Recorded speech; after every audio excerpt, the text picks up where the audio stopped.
Give me a soft, subtle mix. And if it ain't broke, then don't try to fix it. It's probably the lamest song that I absolutely love. Summertime. That's a good place to open. Good morning, everybody.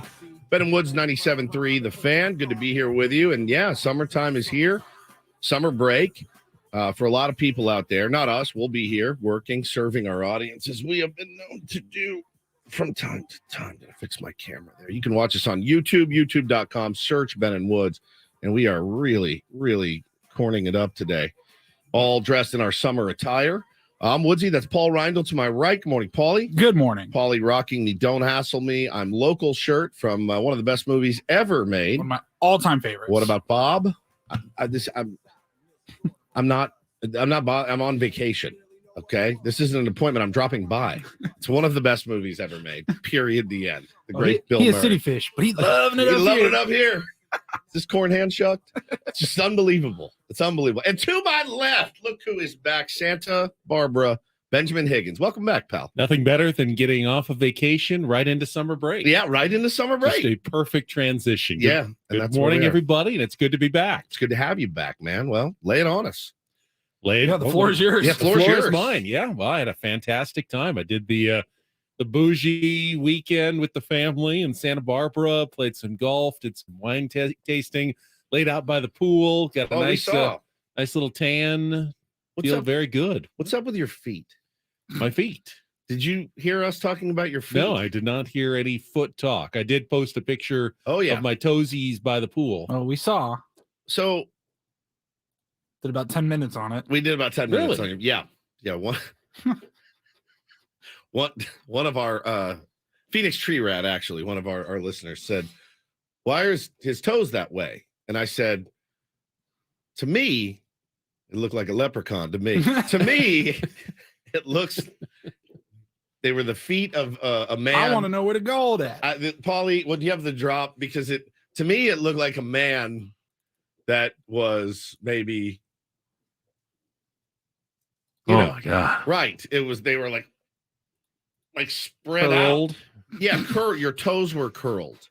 My toes were curled. Yes, and then somebody said no, they look like hooves, and so we did 10 minutes on your cloven hoofed feet. I told you I've never been much of a foot maintenance guy in terms of or a photographer, pedicures or anything like that. I was more going for the scene that I was looking at from the lounge chair. Right, but they looked like Vulcan toe. There was one big toe. If you look at the picture again, one big toe off to this side, and then all the other little piggies. The piggy that got roast beef. The piggy that got the piggy. There's went a little to market. Window between the big toe and the second toe. Yeah, you can fit a golf ball through that window. The window. Is that? Wally put it up in the chat. I could put. I'm trying to think of all the things I could slide between there. 2 decks of cards between each. I could get a couple of books, like bookends. I could do Tom Sawyer and Huck Finn, one in each. I mean, it's not Anna Karenina. No War and Peace for sure. War and Peace in the middle of both feet. I could slide a few things through there. Is that how your toes, or is there usually that much of a gap? Have you worn flip flops so long? Maybe that's permanently. Yes, let me see. Mind the gap, friends.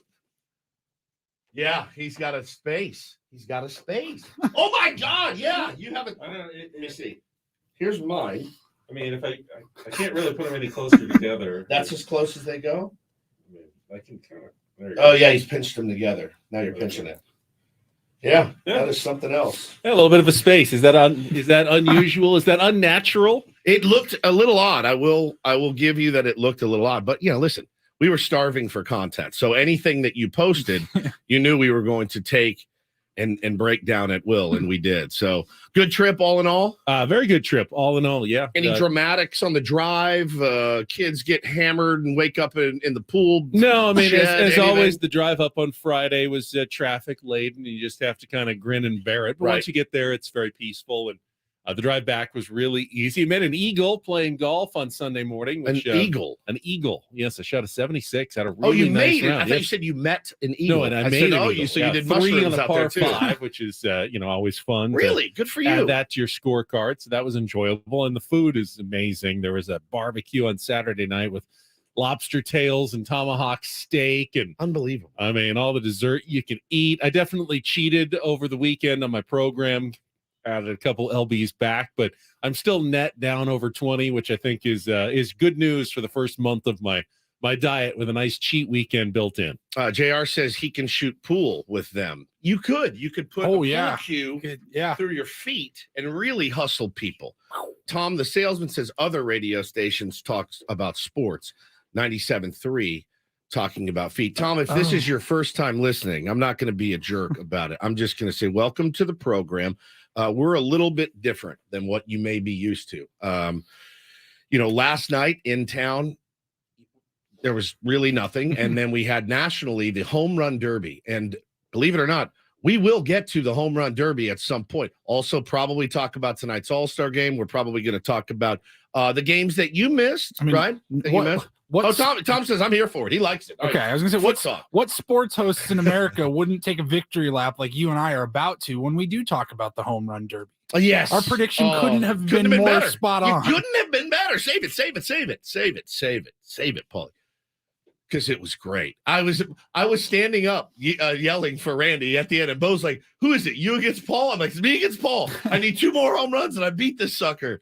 And it was really, really cool. Well, I'm glad you're back, man. I just got a text from one of our tier ones. Are you guys high? No, not high. No, we're just in costume. Not high yet. That could happen later this week. Might happen later this week. Maybe. I don't think I can handle it. Better. I don't think I could. Summer break. I know. Relax. Summer break. So kind of the sit back and unwind. The theme of this week, obviously with the Padres being on break right now, and they're all doing different stuff. A couple of our guys are down at the All-Star game, obviously. Left some audio from Juan Soto. I think Joe Musgrove, we talked about it yesterday. He said on the broadcast, going to load up a van, take his girl down to Mexico, camp out a little bit. It's a very Joe trip. I imagine Manny is recuperating. Our guess was, does he stay here at his nice house at Coronado, or does he go? We had an off-air conversation yesterday. Yes, let's talk about this. It started with, we were talking about Blake Snell and how he, maybe he's the only guy in baseball that really wanted to go to the All-Star game and kind of got snubbed. Yeah. But he's going home to Seattle. He went home, I'm sure, Sunday night. Yeah.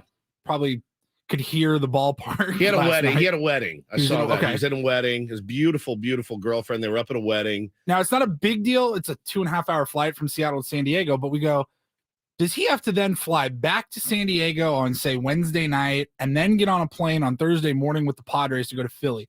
Now, how about Manny Machado, for example? Might very well be in Coronado. Might be in Miami for a few days.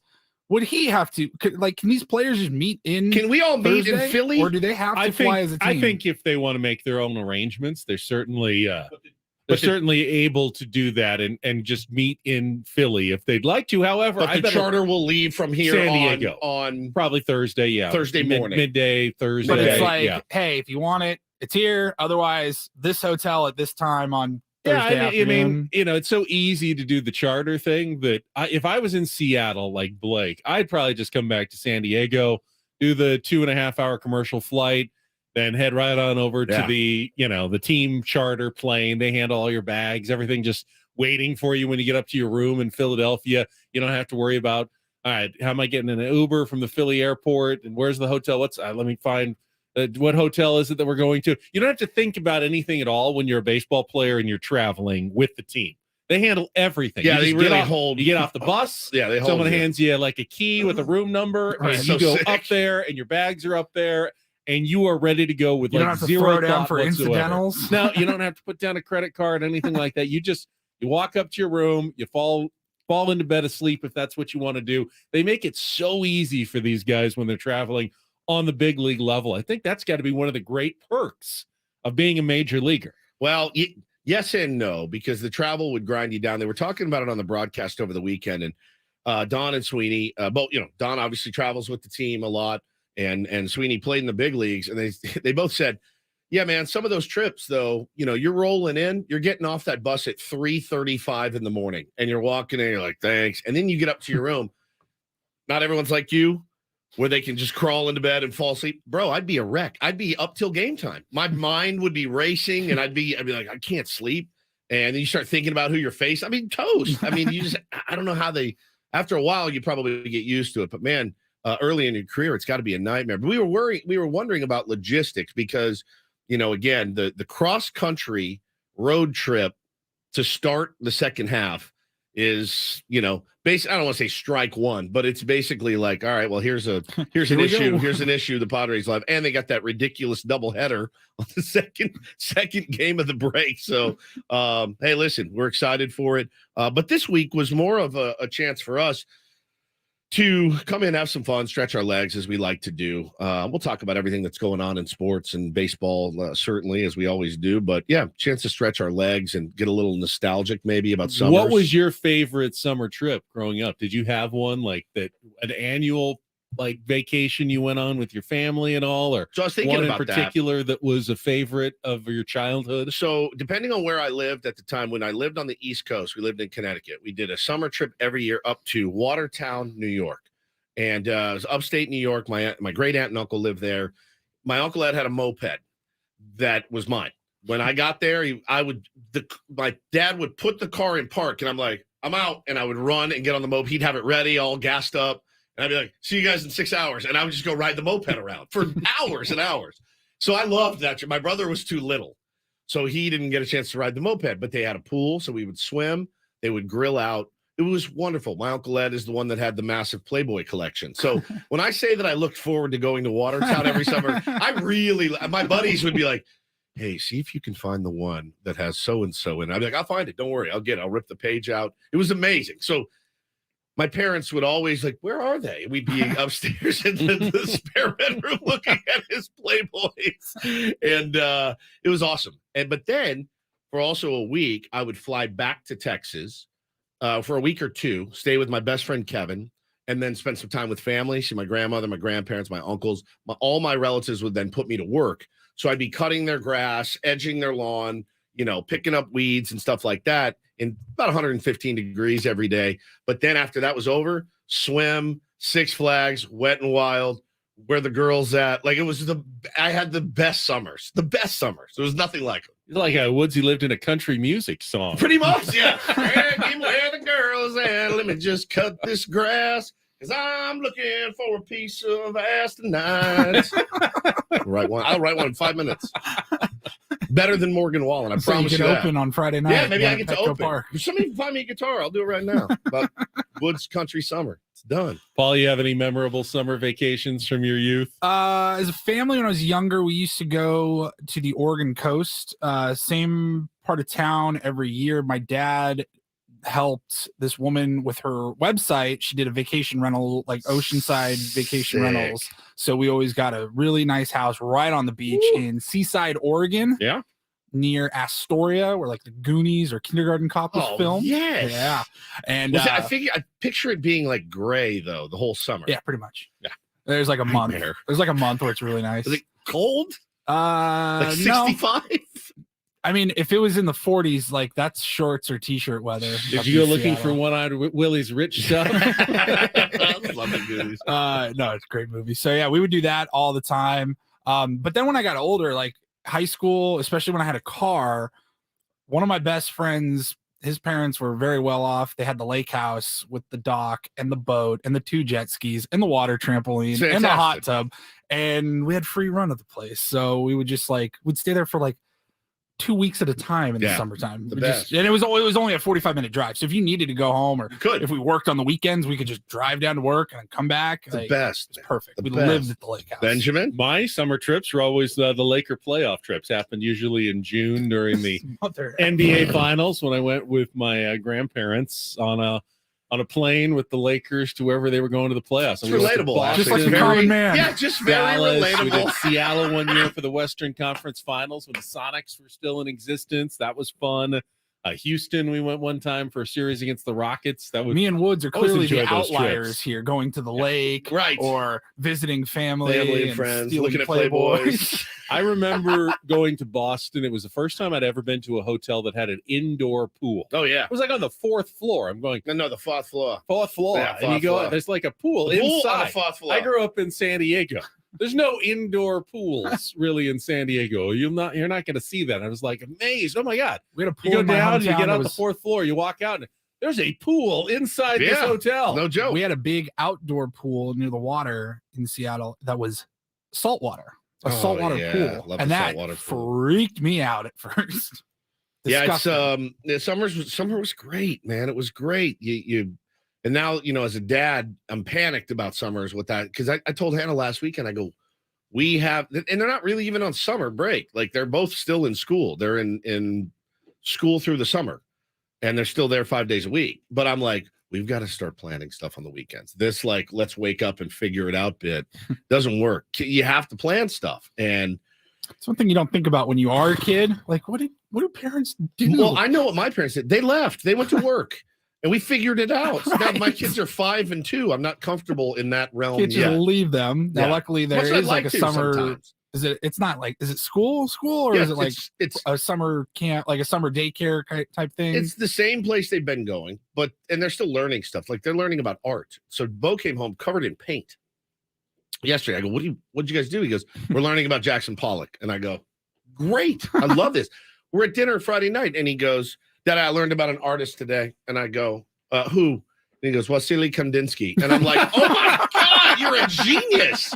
Kid loves art. I said, okay, let's get into art. Let's do this. And it's really cool. So they're learning still, but they're having fun. They play in the water a little bit more and things like that. But man, I just want them to have the good summer memories that I had growing up. Love to hear from some tier ones. If you want to share your summer memories. You can also do bad summers. Oh, that's even better. If you had a nightmare of a good. Summer vacation, a road trip from HE double hockey sticks, you can tweet us at Ben and Wood. Say hell, for the love of God. You're a grown man. You can call us 833. You're married with children. 833. You're a grown man. Say hell. Yes, thank you. 288-0973. A great start. 833-288-0973. Give us a call here on the Fan or the Feed or whatever our radio station is called during summer break. The Feet. 97.3 The Feet. And then we'll talk a little bit about the Padres as well. And it is the draft is continuing. I think they're trying to make it relevant by putting it when nothing else is going on, yet still not really making the baseball draft all that relevant. Padres did make a handful of other selections yesterday, though. So this Woodsy, the bit continued. Yes. AJ Preller doing bits. I like it. I'm here for it. Why not? I mean, it's such a random. The draft is a crapshoot exactly every year anyway. So we'll get into that as well. Glad to be back here on a Tuesday morning. Ben and Woods, Paul, we're all together again on San Diego's #1 sports station. Let's see how traffic's looking on this summer morning in San Diego with Kelly here on 97.3 The Fan.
Yeah.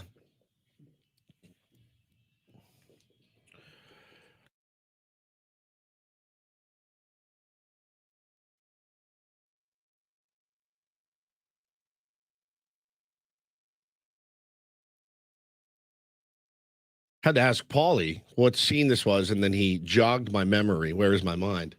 It's gone. Fight Club. Pixies. Final scene. Final scene, yeah. Ed Norton puts his arm around Marla. Yeah. They just watch, like, because he realizes what the whole plan was Right. for the whole movie. It's a good one. And then you see the buildings like falling down. Did you like Fight Club, Benjamin? Yeah, it was. I mean, it's not one of my all-time favorites, but when I finally watched it and realized what the hype was all about, the whole Ed Norton, Brad Pitt connection in the movie, I won't give it away if you haven't seen it yet. Oh, But in 25 years. Yeah. I mean, at this point, they're the same person. They're the I'll give same it away. person. I'll do it. That's fine.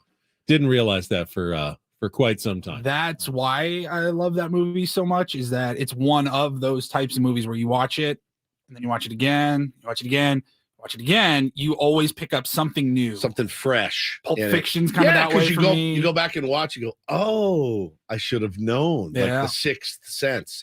Ooh, I should have known that every time he sees him, he's wearing red or whatever the hell the connection was in the Sixth Sense. That was brilliant. That movie was brilliant. Yeah. Everyone says, "Oh, I saw it coming." You No, didn't. you, see it. you're a didn't. lying turd. You is didn't what you see it are. If you say that, coming. you're an idiot. It gets you because it seems so obvious. Of after the course, fact. yeah. And you see, you're like, I am the idiot here. That Yeah. I missed this entirely. Totally. It's a great movie, though. Ever since that movie, though, I watch every other movie looking like, okay, what am I not getting? What am I not understanding? No question. Like, no, it's just a regular movie. Heather in the chat just said that she's never seen it and now it's ruined. Yeah, they're the same person, Heather. So Sorry to spoil it. sorry to ruin it. What's the statute of limitations on spoiling movies? 10 years? 10. It's That's been almost almost 5 years. If you haven't seen a movie in 5 years, Fight Club came out in When it comes to streaming TV, it feels like it's 48 hours. Yeah, so seriously. like, okay, October you of better watch it 99. fast. 99. it's been more than Quarter 10 of a years. century almost. Been a long time. So just quickly, the Padres continued the draft yesterday. Now it feels, I saw a stat that kind of shocked me when they said they did not take a pitcher in the first 7 rounds of the draft. I'm going, how do you build, especially a franchise that needs arms and depth? And we've seen how, they've tried to bring up guys from AAA without much success this year. How do you build any of that depth if you're not taking any pitchers? Now, that surprised me, but when you realize also they didn't have a 2nd or a 5th round pick, it's not like we're talking about a ton of picks in the first 7 rounds. 1, 2, 3, 4, like 5 picks for the first 7 rounds. Well, So they went with position players exclusively before they nabbed a couple of pitchers late yesterday. They did the first 10 rounds were completed in the draft yesterday. when you've drafted Head and Wilcox and Wood and Head again, and then you have a chance to draft Bush, you have to take it. How And can that's you new not? Bush, actually, because Bush. we had drafted old Bush before, so we got new Bush. Homer Bush Jr. is the new Bush on the San Diego Padres. Old Bush was good; he was a good player, but new Bush promises to be a little bit better. 4th round draft pick, Homer Bush Jr., Yeah. very athletic, takes after his father, the former major leaguer who I believe actually he still lives here. won Homer a World Bush. Series against the Padres in Yeah. 1998, playing for the New York Yankees. But now his son has a chance to, well, let's be honest, probably be traded at some point by AJ Preller if he's still around in a few years. It's what we said yesterday about Dylan Head is Don't that get too like, comfortable. yeah, he's, oh man, I visited San Diego. It's my favorite place on earth. I'm like, yeah, you're saying all the right stuff. Doesn't really matter at some point. If we have to flip you for an arm in the next couple of years, believe you me, we're going to do it. I mean, mixed reviews on Dylan Head. Yeah. Now, if you're comparing him to like the hype that other AJ draft picks have gotten, it's really not fair because AJ has had a lot of picks in the first 10. You're not picking when you're picking at the end of what are they 27th or something that they picked Dylan Head. 25, I think. You're not getting the same caliber of prospect as you would in the first half of the first round. Yeah, you never know. There's a lot of guys that you can pluck late. There's an interesting pick. There's 2 interesting picks they made late, Benny. The 222nd overall pick, guy by the name of Tucker Musgrove, which is fantastic. no relation to Joe. Unrelated. He's a two-way player, but he logged a 5.72 ERA, and then he hit 2.58 with no home runs and only 30. I don't know that you call yourself. He's a two-way player like I'm a two-way player. Like I can pitch and I also hit very lightly. So, okay, fine. Not really your double threat that maybe you wanted, but again, might be a good fantasy camper with you someday, though. Could be. For his ability to both throw and play the field. And you never know. But then the other one is a guy. I mean, could you get a better name in 251st overall pick than Cannon Kemp? He's from Weatherford High School, which I know very well. It's around where I grew up. 6 foot cannon, by the way, Cannon Kemp. 6'6" righty, throws 95. However, he is committed to University of Oklahoma. And you get picked 251st overall, you may go test your abilities. And the Padres with the lack of the second and fifth round picks because of the signing of Xander Bogaerts, that also lowers their bonus pool that they're allowed to give out. Yeah. And they may have to make a couple of tough decisions on guys if they want to sign Dylan Head. It may mean a couple picks down lower in the draft. They won't have the money to convince them to give up their college scholarships because. If a guy has a full ride to a top program like in Oklahoma, you're going to need to, sweeten the pot enough for them to give that up and start a tough minor league career at age 18, age 19. That the end game may be 5-6 years away. If everything goes well, he's looking at it going, well, if I go to Oklahoma and dominate, I'm going to do a lot better than 251st overall. What's the commitment they have to stay if they commit to college? 3 years. 3 years. Okay. Yeah. So that's a big commitment. You can go out and start working on your pro career now for probably very little money as the 251st overall pick, or full ride. I'm going to go and play at OU and have fun. And then baseball is not football or basketball in terms of NIL, but now in college, you can maybe make a little bit of money on the side. The scholarship is probably worth anywhere between $25,000 to $50,000 a year with room and board and everything that's included, the training that you don't have to pay for. So think about, in that you're going to have to offer well into six figures to convince someone to give up a good college scholarship now and go the minor league route. Another interesting pick, Daniel Gonzalez, a catcher out of Puerto Rico, Ben, 17-year-old catcher with a lefty swing. So AJ wanting to restock the catcher position, which fine by me. One of these guys will hit at some point. And but yeah, I don't get too excited about the Major League Baseball draft anymore. We did maybe 5 years ago when we started as a show. We did. I mean, really, really some deep dives because you expected that some of those guys were drafted then would be ready now for the alleged window that is starting here with the San Diego Padres. Things have gone a little differently though. All right, we'll come back. I guess I've got the two greatest home run derby prognosticators in America. In the world, I think. Sitting here in the studio with me. And we'll talk about last night's festivities at T-Mobile Park in Seattle. The format is definitely the best they've ever come up with. I think it still has one major flaw, though. And I will discuss that when we come back as well. Ben and Woods on a Tuesday morning on San Diego's #1 sports station, 97.3 The Fan.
This hour on 97.3 The Fan brought to you by SC Johnson Raid. Home Run Derby in the books. Got the All-Star game tonight from T-Mobile Park in Seattle. It'll be Zach Gallen on the mound for the National League. The mound. And it will be Garrett Cole making his first All-Star game start for the American League. Surprised that he hadn't started an All-Star game before, but this will be his first one. Nothing on the line anymore. No home field advantage. Don't get hurt is on the line. That's it. Very good point. I liked it. I don't know why I did. I just did. I liked when it determines something stupid once I think about it. But at the end of the day, I'm like, oh, actually means something. It should determine who the home team is in next year's All-Star game, I guess. It shouldn't. It doesn't. It did. I don't think it. The only thing that I didn't like was when they had the tie. That was terrible. Terrible. That was not fun. And so they felt like they had to create something in order to make the ending mean something that managers would have to manage to win at the end of the game. But can you just tell them, just manage to make sure someone wins and loses at the end of the game? And I'm fine with it. I don't need actual stakes attached to my All-Star game. Agreed. But imagine getting to the World Series, having a better record than the other team. But sorry, your relief pitcher All-Star didn't get the job done in July, so you don't have home field advantage. Pretty stupid. I'll admit it. Nothing, it's pretty stupid, but I liked it. Nothing on the line for the Home Run Derby. In fact, winners of the Home Run Derby oftentimes tank the rest of their season for whatever reason, whether they get their swing in a funk or whatever happens. But they did say, though, that some guys use it to get going. Well, they kept saying that about Juan Soto last night. But he did not. They kept saying it, though. Wow, the Juan Soto Home Run Derby championship really turned around his season last year. What are you talking about? He came to the Padres and struggled for a month and a half after the All-Star break last year. Yeah.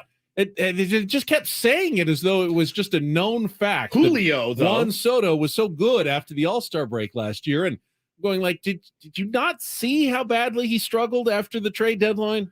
And again, it could have been the change of scenery and all that. You don't know, but they're saying with Julio Rodriguez, maybe this is what gets him locked in. He has not had the best start to the season, but maybe this is what gets him going. He looked good in the first round, and then he wasn't quite as locked in the second round. It was eliminated. So ran out of gas a little bit. It looks exhausting. Just watching it gives me anxiety because those guys were grinding through that thing. Hard to read anything into it, but we will talk about the competition and your fairly accurate predictions from yesterday right after this check of traffic on 97.3 The Fan. From the premier Chevrolet of Carlsbad Traffic Center, part of the Premier Auto family, here's Kelly Danick. Traffic is sponsored by Valvoline Instant Drive-Thru Oil Change, a 15-minute instant drive-thru oil change.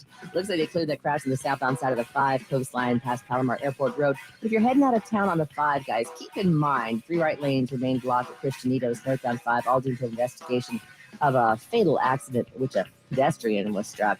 Also traveling on northbound 5 before the 8, we have reports of some tire debris and metal debris. It looks like a semi in the center divide. Maybe the culprit there could have had a blowout, so just watch out for it. Take it extra carefully. Move over lane if it's safe to do so. That's northbound 5, just past the 8. Stop by any of the 30 San Diego Valvoline Instant Drive-Thru Oil Change centers. You don't have to get out of your car. It usually only takes 15 minutes or less. Visit SoCalOilChange.com for discounts and locations nearest you. Valvoline Oil Change centers are open 7 days a week. I'm Kelly Danick with Ben and Woods, San Diego's #1 sports station, 97.3 The Fan. It up, gotta have one. I don't think he did it. He did not do it.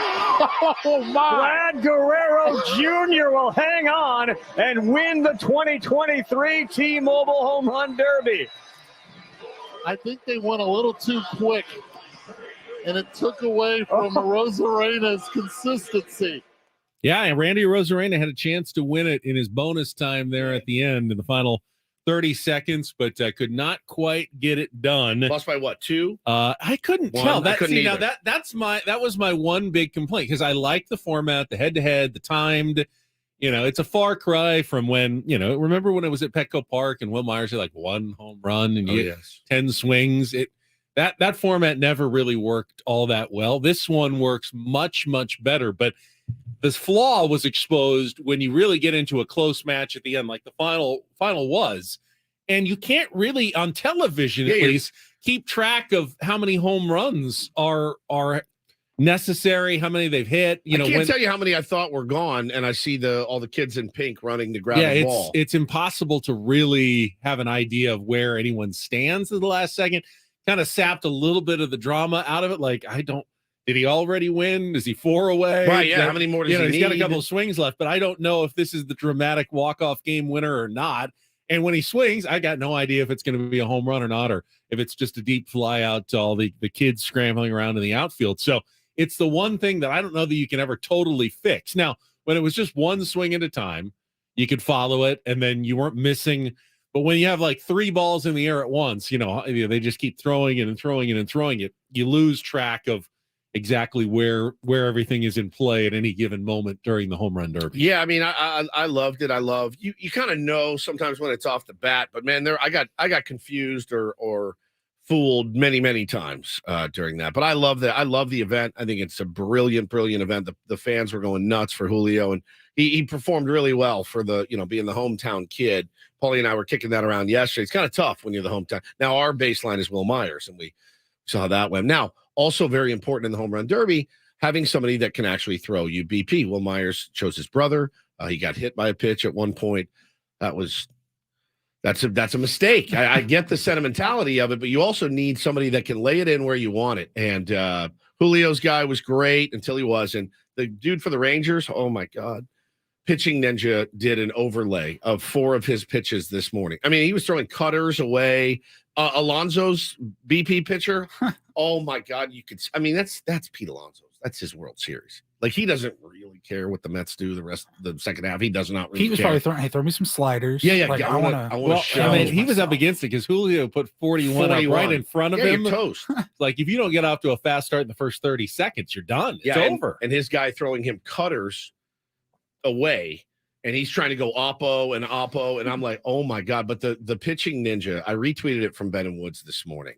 He did a 4-pitch overlay on Aaron Myers, who was pitching to, I know, yeah, that was Pete's guy. Aaron Myers was pitching. All these balls are tailing away to the outer half of the plate, and Pete's chasing. Pete's trying to yank him out of the yard. It just did not work. So having a guy that can lay it where you want it is really clutch. I thought Adley Rutschman was awesome. For someone who went out in the first round, yeah, Adley Rutschman acquitted himself Maybe very my well. favorite first round performance. Might be the best way to go. Like, go up there, hit 26 home runs, show it from both sides of the plate, get some huge, like, wow, everyone's talking about you, but go ahead and lose so you don't have to do it again, do another couple of rounds. And I mean, by the time Vladimir Guerrero Jr. won that thing, he looked utterly spent and exhausted. Well, when he had to go first in the final after just having gone in the semis, I was like, oh, I got Paulie in the bag because I had Randy Arozarena. And they said, oh, this is great because Randy doesn't have to set the tone here. And Vladdy went out and just got on this streak of just ripping balls into the stands. And it was awesome. I love the event. I think it's fantastic. Watch it every year. Every year I'm like, I go into it with a little bit more of like, oh boy. And then as soon as it starts, I'm all in, all in. It was great. Mookie Betts was eliminated in the first round. Apparently that was my pick. You guys gave me Mookie. Ben, you do a great job. It's who you would have picked anyway. There's no chance. Yeah, you would have. Let's be honest. I did like. He's got 11 leadoff home runs. 26 homers this year. Respected the fact that he wanted to do it because he said it's one of the things I just haven't done yet. Yeah. He's had a really good, solid all around career. He's won a title. He's won a batting title. I get it. You love Mookie Betts. Everyone likes Mookie Betts, even though he's a Dodger. He's hard to dislike. He's a really good bowler. I mean, everyone likes Mookie. Does nothing for me. He's just a good He's a good baseball player. He's a good baseball player, but he had never done the home run derby. He got like, I got to do it at least once, right? I mean, and I respected that, and he was out in the first round. And Vlad joining his dad, who won it in 2006, is a cool story. So baseball got its nice show, and it's fun. Day before the All-Star game festivities. Couldn't have really gone much better, I don't think, for Major League Baseball. Somebody smoked a kid in the face out there. That was interesting. Did you see that? Oh, yeah. That's the second year in a row. I don't think it was Pete that smoked this kid. I can't remember who it was. You remember last year, some kid like tore his ACL, and they had to help him off the field, and Pete's at the plate dancing. Remember? He didn't know that. I mean, maybe, Yes. And he was dancing at the home plate, and everyone's like, hey, dude, there's a kid that almost died out there. Maybe you settle down, Skippy. And then last night, a kid just goes to catch a ball. I mean, these are the biggest players in the world. They're hitting the ball between 100 and 120 miles an hour. And you've got middle schoolers out there running around, a bunch of them, too. I think we need more space out there. Let it breathe a little bit more because I hope that kid's okay. He got smoked in the face. Right? Yeah. No good. He was waking up with a shiner. 100%. That's for sure today. Hopefully, okay. But yeah. So I was watching last night, seeing all the players, whether they're in the Derby or not. Everybody's having a great time. We talked about yesterday some of the snubs, like Ellie De La Cruz. Should he have been there? Ha-Seong Kim, Blake Snell, etc. I started thinking, how insane is it that Fernando Tatis Jr., he's not a rookie, been in the league a few years now. He's only made one All-Star game. He didn't make it his rookie year in 2019. They didn't have one. We didn't have one in 2020. Yep. He made it in 2021, and then he was out for 2022, and he didn't make it this year. I'm like, that's crazy to me. Yeah. He's the face of baseball. He's about to go on a run, though. They gave him his little punishment. You know, it's wild. You see A-Rod up there calling the festivities, right? And, I know he's hired by the network, but I think this will be the year. All the players did their, okay, we're going to keep him out this year, even though he already served his suspension. Keep him out this year, but I think he's about to go on a nice historic 8, 9, 10-year run of All-Star games. I mean, it was a stretch to keep him out this year. Even really with missing 20 games, he really was the Padres' best player. He was blackballed. It had the season. Nothing to do with his performance. Nothing whatsoever. It was guys taking a moral stand, and keeping him out. And I think that goes away. I do. I think it goes away. I said yesterday it was a bummer for Ha-Seong Kim, especially like where he ranks with the metrics, but he's not a household name, I don't think, across the sport. So I could at least wrap my head around that. Fernando Tatis Jr. has like a top 5 jersey, top 3. The third highest selling jersey in baseball. Suspension. So what are we doing here? And part of it, of course, is the fact that the Padres are 4th place, 4 games under 500. Had the Padres been in first place, killing it record-wise, I think they would have found a way to get 5 or 6 Padres onto the team. Even if the stats were about the same, they would have said, let's reward this team. They're playing well. An all-star, let's put them all on the all-star. But it's hard to justify giving a 4th place team 5 selections to the all-star game. And, so a guy like Lourdes Gurriel Jr. gets in because the Diamondbacks played, so well in the first half of the season. It's more of a team reward that gets transferred to an individual player rather than a straight, all right, head-to-head, who's the better all-star, who's had the better first half of the season, Ha-Seong Kim or Lourdes Gurriel Jr.? And, I'd say Ha-Seong Kim overall by a wide margin, actually, when you count things like defense, which, by the way, should count when you're talking about all-stars. I mean, Ozzie Smith made it every friggin' year, so, I'd say it counts. I mean, it's not like he was a bad hitter, but he's not Fernando Tatis Jr., so I understand that, but it's hopefully this is the old one and done, for Fernando, and he needs to get in there. Next year. It's important to the game of baseball, and I think if Ellie De La Cruz obviously continues on this pace that he's on, which it's hard to imagine. Every day I'm like, all right, it's gonna come back down to earth. Seemingly he doesn't. So next year you'll probably see him make his debut as well. I did not mind him turning down the home run derby at all. I know he took a little criticism. They asked him if he wanted to participate in that, and he said, nope. They're in a run. Like they're on a playoff hunt right now in Cincinnati. And I kind of like where his head's at on that. Well, guests on Ben Woods appear on the Premier Chevrolet of Carlsbad fan hotline. Save money the right way with Premier Chevrolet of Carlsbad. Visit them today in the Carlsbad Auto Mall Chevrolet. Find new roads. I'm back, which means Take on Woods is back today. Chance to qualify for a trip to Las Vegas. Our musical trivia challenge feels like a very summer break sort of activity. Play some music, play some games. That's very summer-like. So if you want to join us in our next segment, chance to take on Woods and win fabulous prizes here on Ben and Woods. Also, some interesting comments yesterday at the All-Star game. Don't know exactly how I feel about these comments because they're generally positive about the Padres, but it's where they were coming from. That makes you feel not so great about it. I was not happy about this, but that should come as no surprise. But they are positive about the Padres. It's weird that you feel not good. They? I think they are. I feel we'll talk about it. You feel a little dirty. I do. I feel a little dirty. we'll get to that coming up next. It's Ben and Woods, first hour down on a Tuesday on San Diego's #1 sports station, 97.3 The Fan.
So we talked to lots of Padres fans who still have faith in the team this year, and they gave us all reason to have a little bit of optimism going into the break. Obviously, would you say? I wasn't here yesterday. Would you say that was the best week of the year for the Padres? This last week, 5 out of 6. 5 out of 6 wins. Yeah, I think so. Impressive performances all around. Yeah. Just good Limiting play. guys like Alonso and Ohtani. It's a great tweet, by the way, you sent. The stat of Shohei Ohtani and Pete Alonso going 0 for 20. No, your feet. Oh, my feet. Yeah. I was Did watching you the send game one on my about them? phone. No, I'm just kidding. Yeah. It was probably their best week, which has shielded them from what could have been a quite ugly All-Star break. If they had limped in, lost, 4 of 6, and pretty much sealed their fate for the year, we would be talking incessantly about the changes that need to be made for the Padres. I mean, look at the Yankees. They're 7 games above 500. They fired their hitting coach for the first time ever under Brian Cashman. The GM has never fired a coach in season in the history, and he's been GM for almost 30 years of the Yankees. Never fired a coach in season. Did it this week after the team disappointed. They're, I think, 21st in OPS, 27th or 28th in batting average. So they fired their hitting coach. Actually, this morning, reportedly hiring Sean Casey as their new hitting coach. Is that correct? Did I see that right? That you are correct. I can't say that I guess the way that I mean, he and Booney are real tight. They played together in Cincinnati. So that's his guy. Does that bringing in a Sean Casey, does that guarantee you anything at all? No, he's been an analyst on MLB Network. And I'll tell you, when we've had him on the show, it's fantastic. When they stop down and he does a little, when him and DeRosa, when they do a little hittings, I love it. Bill Ripken, I love it. I will sit and watch that and try to take in as much of that knowledge as I can. I'm fascinated by hitting. But I don't know that Sean Casey getting there can make Anthony Rizzo not hit 180 and Giancarlo not hit 180. And I don't know. How much value do we place on that? And Sean Casey was a good hitter in his career, certainly, but who knows? Well, the problem with firing a coach in season, and we talked about it as fans have clamored for the same thing to happen in San Diego for the last couple of months, is you can't really promote anyone from within because they're simply doing the same things with the same people. You're not changing anything if you just, let's just see if this guy, if we make a slight change, that this guy is going to make a huge difference. It's not. You have to go outside the organization to find someone with a different voice and different ideas. But, experienced good hitting coaches are not just sitting there on the sideline in July waiting for a job. They've already been hired. They're working somewhere. So you really kind of have to go outside of the box like the Yankees did if you're going to make a midseason change like this. And it has the potential to go really wrong. What does Sean Casey knows a lot about hitting, but does he know anything about being a coach, about transferring that information to other players and working with guys? I guess the Yankees are going to find out here in the coming week. He certainly hit in a different era, right? He certainly hit in the, I don't want to say the non-information era, because there was a lot of information at his disposal when he hit, but not like there is today, and not like the Yankees have and are able to provide. So I don't know. Can he translate it? Is it a better scene for some of the Yankee veterans to have a guy that they know has done it at that level and done it well? Maybe. It remains to be seen. But Brian Cashman is kind of the ultimate. He found a scapegoat and he used it. And he got rid of his hitting coach. And frankly, some of the moves he's made over the last decade or so don't really set them up for massive amounts of success either. So I think there's a lot of pressure on him, and I think he found a fall guy. So brings me back to the point, Padres, giving some reason for optimism, but at the All-Star game yesterday, UT's Kevin Acee spoke to a number of fellow National League players who also had optimism in the Padres turning things around in the second half of the season. They just all happen to be members of the Los Angeles Dodgers. Clayton Kershaw, in particular, was extensively quoted about how not only does he think the Padres are going to bounce back, but really he thinks it's good for baseball if the Padres end up, in the playoff chase and potentially as a playoff team at the end of the season, because he wants to see teams that go out and spend money on veteran players and hand out big contracts to do well. And that actually makes perfect sense from a player perspective, Woods. It does. And he's not the first guy to say that. It is a weird thing for the Mets, who have spent a fortune in the offseason. It's a weird thing for the Mets to be where they are. It's a weird thing for the Padres to be where they are. Spending a lot of money benefits the players. Yeah, Kevin Acee spoke to a lot of Dodgers, and they were all kind of giving us the proverbial pat on the head. Oh, no, they'll be fine. They'll get there. Which, I mean, it is what it is. There's part of me that's like, well, okay. I mean, at least they know that this team has it in them to go on a run. And I think we all know that too. We just haven't seen it yet. But then the other part of me is like, all right, just relax. Worry about your own scene over there. Don't worry about what we're doing. Mookie Betts says they'll get it together. I'm sure they'll get it together. They'll be right in the thick of things when it comes down to playoff time. It's also like a reverse curse I think they're trying to do on us right now. We should get the energy healer back on again to reverse these fake nice curses that the Dodgers are putting on us. But this is when you can start to overthink things. Ultimately, I think that's the sentiment around most players in baseball, that they want the teams that that spend money on payroll to be good in the end. I don't think fans always feel that way. I think fans, for the most part, especially the ones in smaller markets that aren't San Diego, they want to see the little guys. They want to see the Cincinnati Reds and the Arizona Diamondbacks. Wait, and the Miami Marlins pull off upsets. What fan bases outside of those fan bases that you just named are rooting for the Marlins? If you're a Marlins fan, obviously you're rooting for the Marlins. But I don't think a guy in Colorado is he like, hell yeah, dude? No, he wants Dick to spend more money. Yes, You but know what I think he also would love to see the teams in their own division fall flat on their face that are spending money. Absolutely. But I don't think that changes. I think it changes a little bit with money, but I don't think that changes year to year anyway. If you're a Rockies fan, you want to see the Padres spit the bit. You just do. You want to see the Diamondbacks falter. I just don't know. It's a weird time for baseball because when you have the commissioner of baseball coming on, he's like, I don't think this is a good idea, and I don't think this is sustainable. In his mind should be, man, look at the health of our great game that the New York Mets and the San Diego Padres can spend, blah, blah, blah. And, him getting his hands in Peter Seidler's checkbook never sat right with me. You know that. It never sat right with me, him commenting. Now, he's looking like a genius right now, as is Dick Monfort, but the season's not over yet. Padres can go on a run and justify spending that much money if you get into the playoffs and get hot at the right time. And there's still time to do that. Need a contestant for Take on Woods? Haven't had a chance to play since last week. This is your opportunity to qualify for a trip for two to Las Vegas. Call now. 833-288-0973. Our phone lines are open, so you have a chance to get in. Going to play here in about 2 minutes. 833-288-0973. Call now. Take on Woods right around the corner here on Ben and Woods.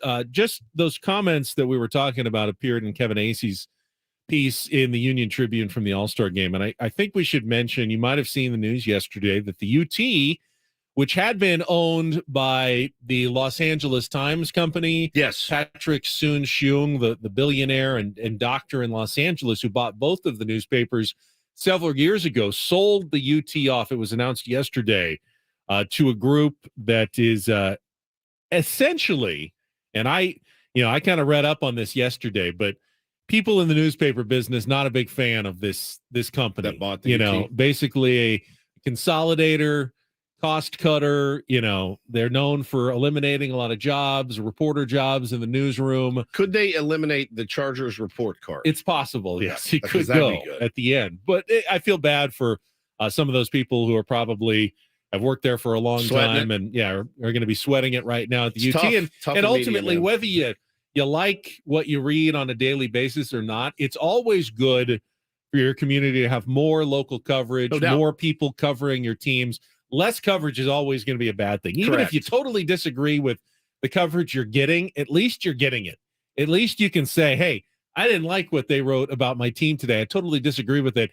It's a heck of a lot better than going, some AI generated report on the game was put out today. And you get nothing. I certainly hope we don't see more of that in San Diego because that's a sad day for the local coverage and of our team. And I wish all those people at the Union Tribune the best of luck going forward, whatever happens. Absolutely. So, yeah. All right. I see people calling in. Let's get to it. It is time to play Take on Woods.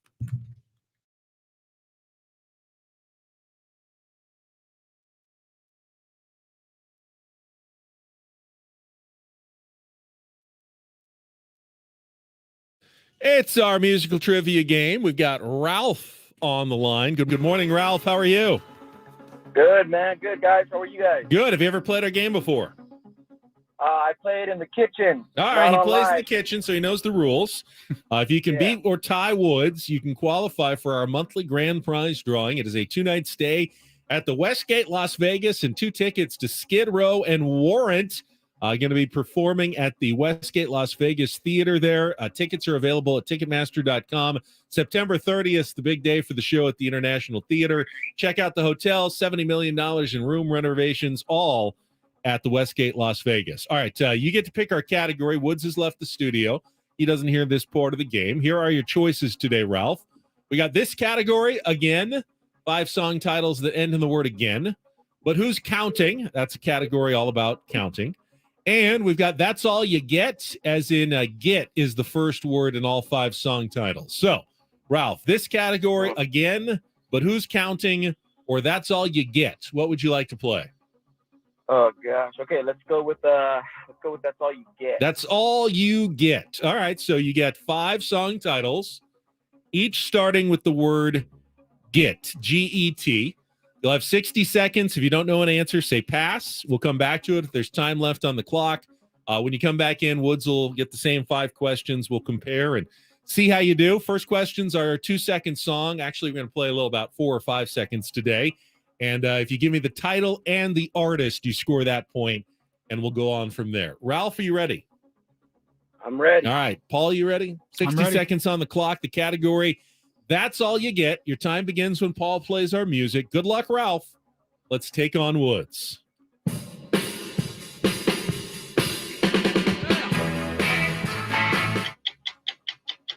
No, pass. Daft Punk teamed with Pharrell Williams on which 2013 hit about romance and good fortune? Oh, man. Pass. Which late Beatles hit is about a man who thought he was a loner by the name of JoJo? Pass. The music video for which #1 hit from 1988 features Billy Ocean driving, sometimes with cartoon characters.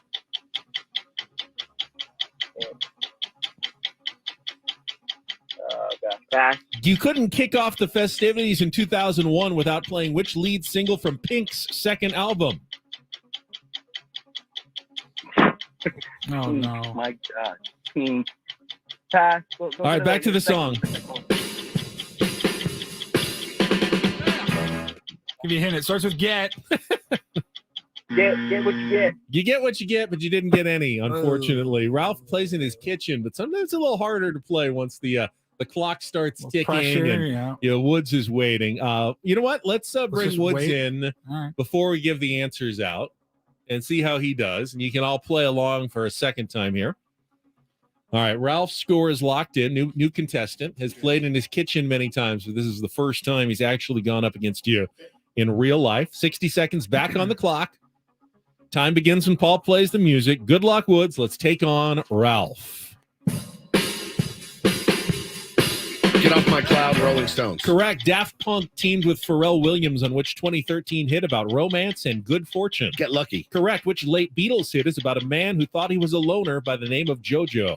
Get Back. Correct. The music video for which #1 hit from 1988 features Billy Ocean driving, sometimes with cartoon characters. Get Out of My Dreams, Get Into My Car. Correct. You couldn't kick off the festivities in 2001 without playing which lead single from Pink's second album?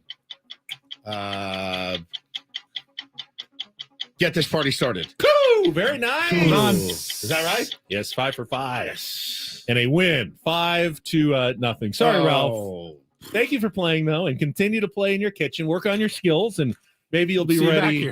Maybe you'll be ready in a few months to try to take on Woods again. But Woodsy, good start to the week for you. Thank you. It's been a minute. I was a little nervous. I know you're a little out of practice, but you're going for a perfect month here. And I don't think you've lost yet. Have I not? You had a tie once. I had a tie. That's right. Have not lost yet in the month of July on Take On Woods. Would love a perfect July. All right, we got Don't Do This coming up next, including a major turnaround in a huge college football story that's being reported. Probably the biggest story in sports right now. So we can get into that update and more coming up after a check of traffic here on 97.3 The Fan.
Don't do this. It's time for Don't Do This. What were you thinking? 3 stories from the world of sports that make us all shake our heads. Why? How many times do I have to tell you? I'm sorry, I fudged up, guys. You idiot. You moron. The apple sometimes does fall from the tree. Don't Do This Do not tweet that. with Ben and Woods I like a Nickelback song or two. on 97.3 The Fan. The segment of Ben and Woods brought to you by the Golf Mart.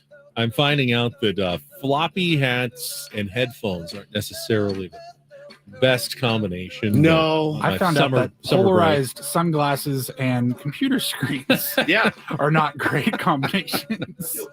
I feel You're good. fantastic. You're I got good. just the Hawaiian You shirt. took on. your sunglasses I off. did. I though. did. I do look like a burnt out ex-detective, like a cop. Oh yeah, I can see that. Like in yeah. the Hawaiian shirt.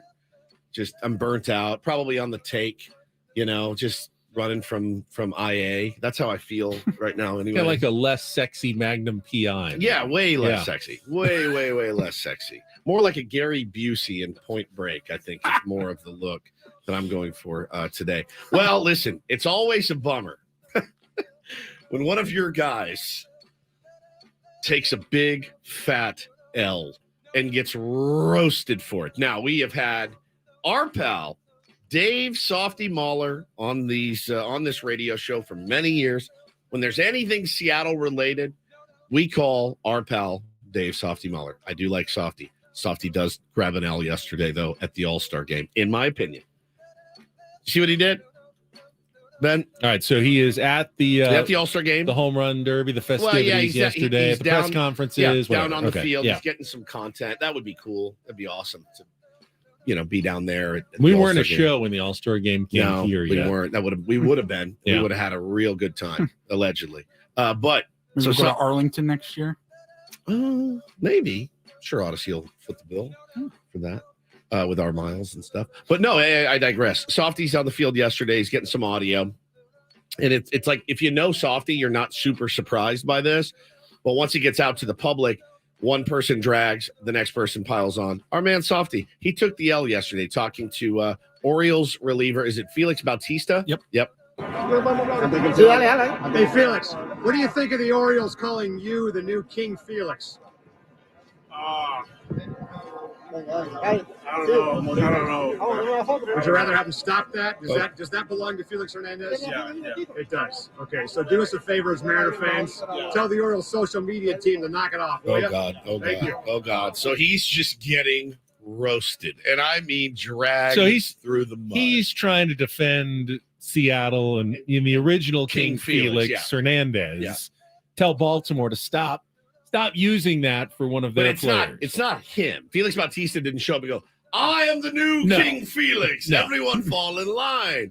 They do the crone zone, right? Like it is what it is. Softy being a little bit, get off my lawn, trying to do a bit. Bit didn't work. Posted didn't really work. Got crushed. I mean, I went through some of his It was weird. replies this morning. I saw that early and I didn't think anything of it. And maybe it's because I know You're a Softy guy. You and- grew up with Softy. And You I'm love just like, Softy. it's not even that I liked it or didn't like it. It's just like it didn't surprise me one bit that he Right, did that. that he did that. So it'd And be then I like- started seeing like Barstool wrote about Oh, it, he awful got announcing. Like crushed. he was Crushed. getting murdered. I'm like, I guess everybody didn't It like would be that. very much like if the Rockies came to town, we went up to CJ Crone and go, what do you think about the Rockies using the Crone zone for like your nickname when obviously that belongs to Jake Cronenworth here in San Diego? It'd be more Tell like him to knock it off. if the Marlins social media team nicknamed Jazz Chisholm the Babe. And somebody in New York was like, hey, that's not you, right? Hey, guys, I want you to meet Juan Soto, a.k.a. the Splendid Splinter. It's Manny Machado, the Iron Man. I will say, and Paulie brought this up before the show. I almost had a heart attack when Ryan Helsley came out to Hell's Bells. We did. And that was actually his choice. We flipped out, and he chose that. Now, Felix Bautista probably didn't have he's anything to probably do like, with that. what? Leave me alone, old man. But Ryan Helsley, get it? But Yeah, it's of course I already get been, it. it's You been can't done. do that, You can't though. do it. I remember people had a problem with LaDainian Tomlinson being called LT, even though those It's were his his actual initials. Yeah, Just because there's just one LT. It's Lawrence Taylor. Oh, it drives it drives people crazy. It drives people. When I used to do the Fernando Mania for Fernando Tatis, Dodger fans would. It's part of the reason why they want me dead. I'd be like, oh my God, Fernando Mania is here, and they would lose their minds. Listen, as far as the Dodgers all-timers go, I couldn't have liked Fernando Valenzuela more. I thought he was amazing. I grew up watching him pitch. Spectacular. He's the Fernando Mania. I was just doing a bit. Softy was doing a bit, but it comes off as he's just a grumpy old man. Hey, tell him to knock it off. He has no control over what they say. So, sorry, Softy. You got to hold that L today. Wait until Robbie Snelling starts going by Snellzilla. There's only so many nicknames for everybody out there. Let's see. I know you guys talked about the gnarly hazing scandal at Northwestern yesterday that looked like it was going to cost head coach Pat Fitzgerald a 2-week suspension. Yeah, in the middle of summer. Big about face yesterday as he was fired yesterday in the wake of the hazing scandal by the president of Northwestern University. Now, Pat Fitzgerald released a statement saying, hey, nothing has changed. We had an investigation. Lawyers, said, I didn't know anything about this. We agreed on the 2-week suspension. And now all of a sudden I'm fired. And they went back on everything that we had agreed on. I think it brings up a really interesting question. If you're the head coach or the manager, if you're the guy in charge and something happens under your watch, even if you're not aware of it, I don't believe that anything really significant can happen without the head coach. I agree, and we aware of it. You know, in college football in particular. Were we around for the Paterno Sandusky thing? No. Okay, it was after us. Joe, before. I made the point on the first show I was on. That was a long time ago. I made the point of in Happy Valley, I don't think anyone takes a leak. With Joe Paterno was essentially the mayor of Happy, he was the deity of Happy Valley. And there's no way that he wasn't aware. In fact, it actually came out. Jim Harbaugh knows every single thing that happens in Michigan. Yes. Nick Saban knows every single thing that happens at Alabama. There is no question. No question. Now, the fact if he was involved on it and there was a report that came out that he would do, now there's no video evidence as far as I know. We haven't seen it. It hasn't been made public. But the thing I is, imagine there is, though. Do they not have film in practice? He would clap over somebody's head. Like, all right, Ben screwed up. And the guys would see it and be like, all right, time to run. But did you find out what running was, by the way? Running. Yeah. Did you read? Did you really just the details of the running? So it would be like if you messed up, missed a tackle or something. Paul missed an assignment. Paulie and I would bring you in, and we would strip you nude, and we would restrain you, and then we would dry hump you. Which again, like I said on the air yesterday, I don't know how that's going to make me better off the edge. You know, when I come around, to make that tackle, I definitely wouldn't want to do it again. I wouldn't want to get run more than once. The players know that that's inappropriate, though, at this point. This is not, we didn't know we were doing anything wrong. They must have known that that's unacceptable behavior in the year 2023. It's always been unacceptable. Well, behavior. It always has been, but especially now. So wouldn't it stand to reason the players would all go, hey, make sure coach doesn't find out about this. I mean, maybe, but because we're going to get in trouble if coach finds out about this. Unless he says, hey, run his ass. You know what I mean? Right. Which is very, very plausible. But you read in the story that he is on the sidelines clapping, giving the signal to upperclassmen. If players were came out and said, we were really careful to make sure coach didn't know what we were doing, is he still responsible? Yes. Because he's the coach. Yeah. I mean, if the kids are out on a Saturday night buying beer illegally and going out, he's dorm party. He can't really be in every place every time. That's happening in his locker room, by the way, in front of his coaches, in front of the equipment manager, in front of other players. If it's in your locker room, if they were back in the dorms or out in the woods somewhere, how's he supposed to know? Okay, but because it was happening in the locker room, you've got to know what's going on. You have to. I'm not disagreeing. You have to. Kind of bringing up both sides of this story. Elisa raises a great question in the chat: is why is so much hazing stuff sexual? I don't get it. I don't get it either. Testosterone. I mean, If somebody was like, all right, man, you messed up. It's time to elephant walk with Paul. I'm passing. I'm going to pass. You can kick me off the team. You know what the elephant walk is? All right, I'll show it to you. We'll tell you during a break. Thanks. You can imagine. Can I pass as well? Yeah, you can pass.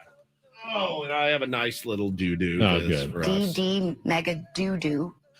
Just a little audio of Padres left fielder Juan Soto was asked yesterday by Derek Jeter how he's enjoyed. I think it was Jeter, maybe it was Big Papi. It was Jeter asking him how he's enjoyed San Diego and how the fans have treated him. How are you enjoying the fan base in San Diego? It's incredible, man. It's just unbelievable. Like you say, 75 and sunny every day. It's really nice. The people there is really amazing. I have neighbors and everything. They bring me gifts and all the kind of stuff. I'm like, this is what you're looking for. I mean, What kind of gift? What do they bring you? I have a little neighbors.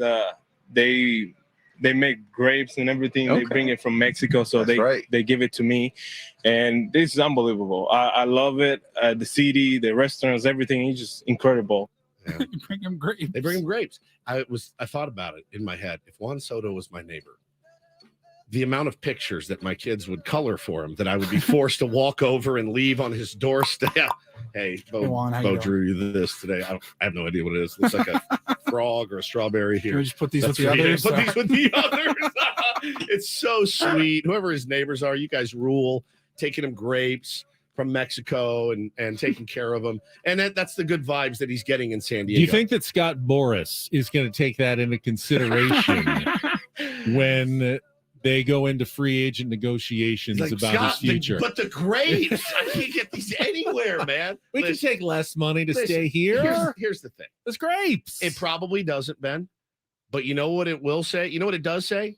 That we, being San Diego fans, we did everything in our power to make sure he stays. And 41,000 a night, 39 sellouts has proved that. Mm-hmm. Like if Juan Soto wants to play in a place where he knows he's going to get 41,000 people on a Tuesday night against the Pirates, you're here, man. You are here, and this is the spot for you. So Padre fans are doing everything they can to make sure that he's a part of this team.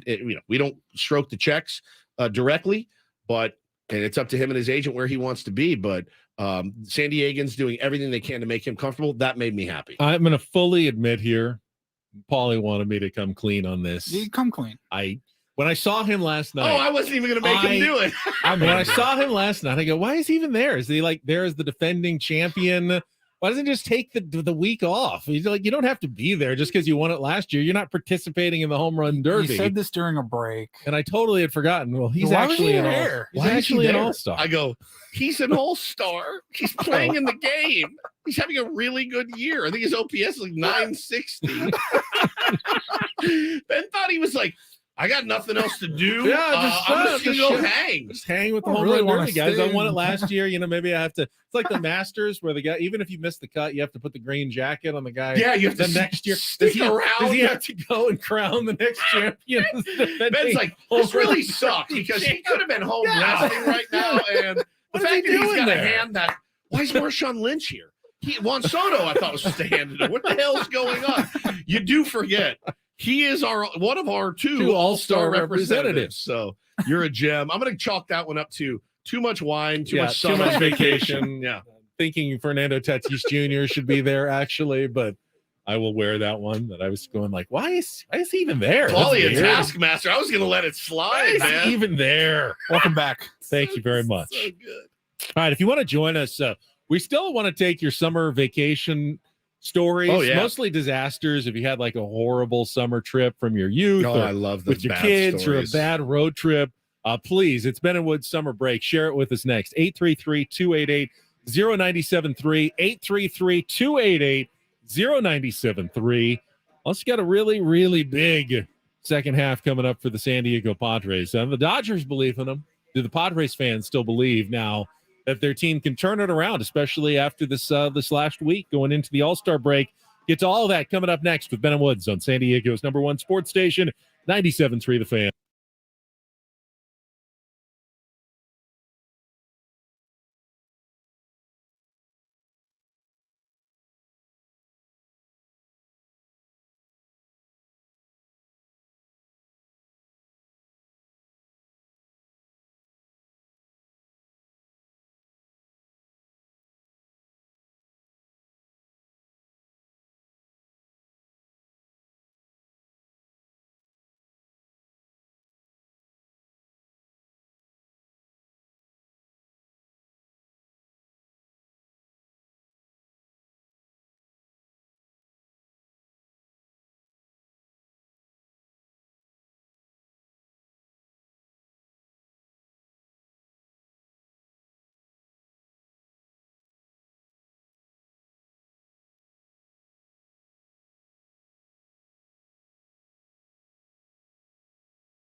Sour on 97.3 The Fan is brought to you by Cars.com. Whether you're looking for the perfect summer road trip car or something you can zip around in, visit Cars.com today. They have over 2 million cars for your 2 million summer possibilities.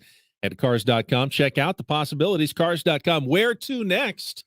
Which is a reminder, if you want to call and share your summer road trip nightmares or vacation stories, just summer break stories, 833-288-0973. You can join us right now on Summer Ben break Woods. hotline is open. Screaming. I got when I get really nostalgic, I get a little sad. You know, you do. You look back and you're like, man, I've gotten old and times are different. And it's just hard. I was thinking back to some summer breaks I had, and depending on where I lived at the time, you know, some of the things, both my parents worked full time.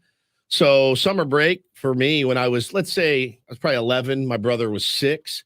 I had him, you know, so it was us hanging out, playing home run derby in the street, us riding our bikes, playing football, going to see the homies in the neighborhood.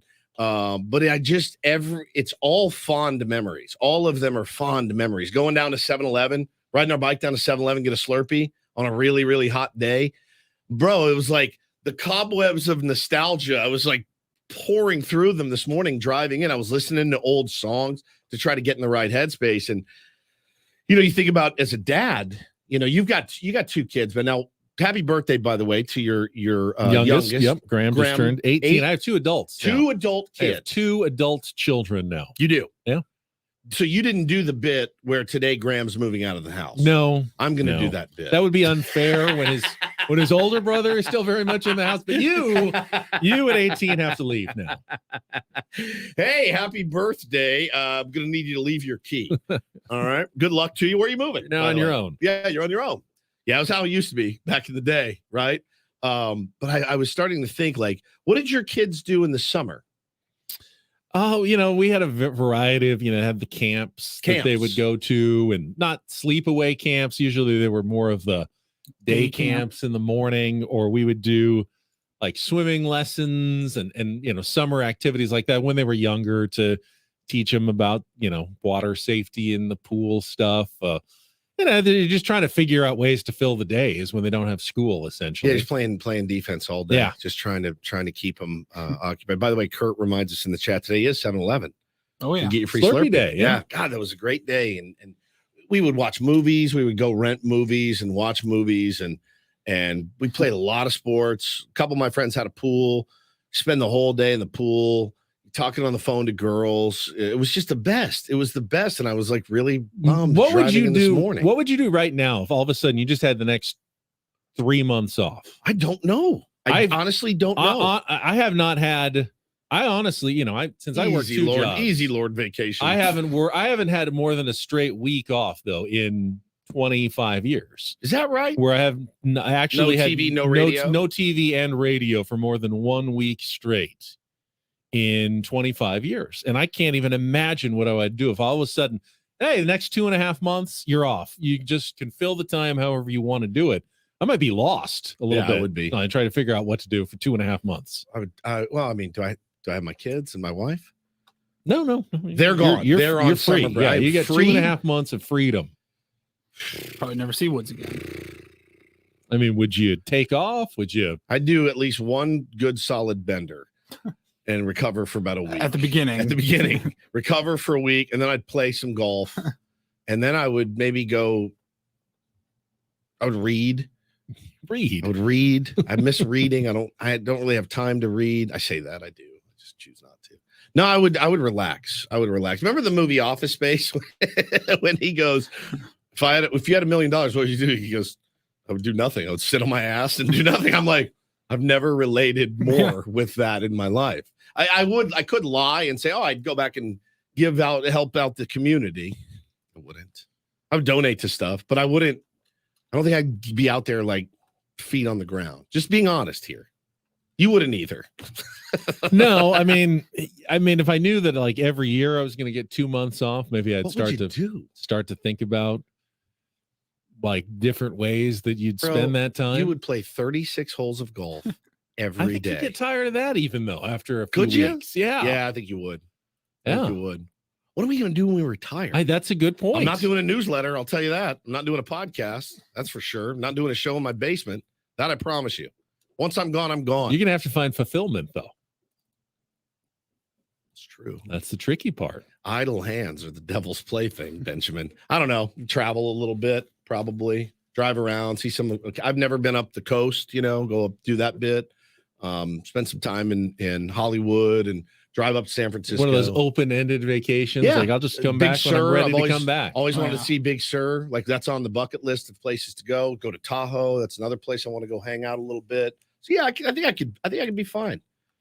Manufacture some things to do. But I feel bad for my parents. We didn't do I told you we did the one trip to Watertown.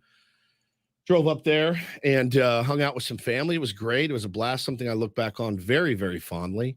But yeah, for these days, it's hard. I'll tell you, I'm so domed out as a dad. My kids ain't going to any camps ever. No, I'm reticent to let them even go to a day camp.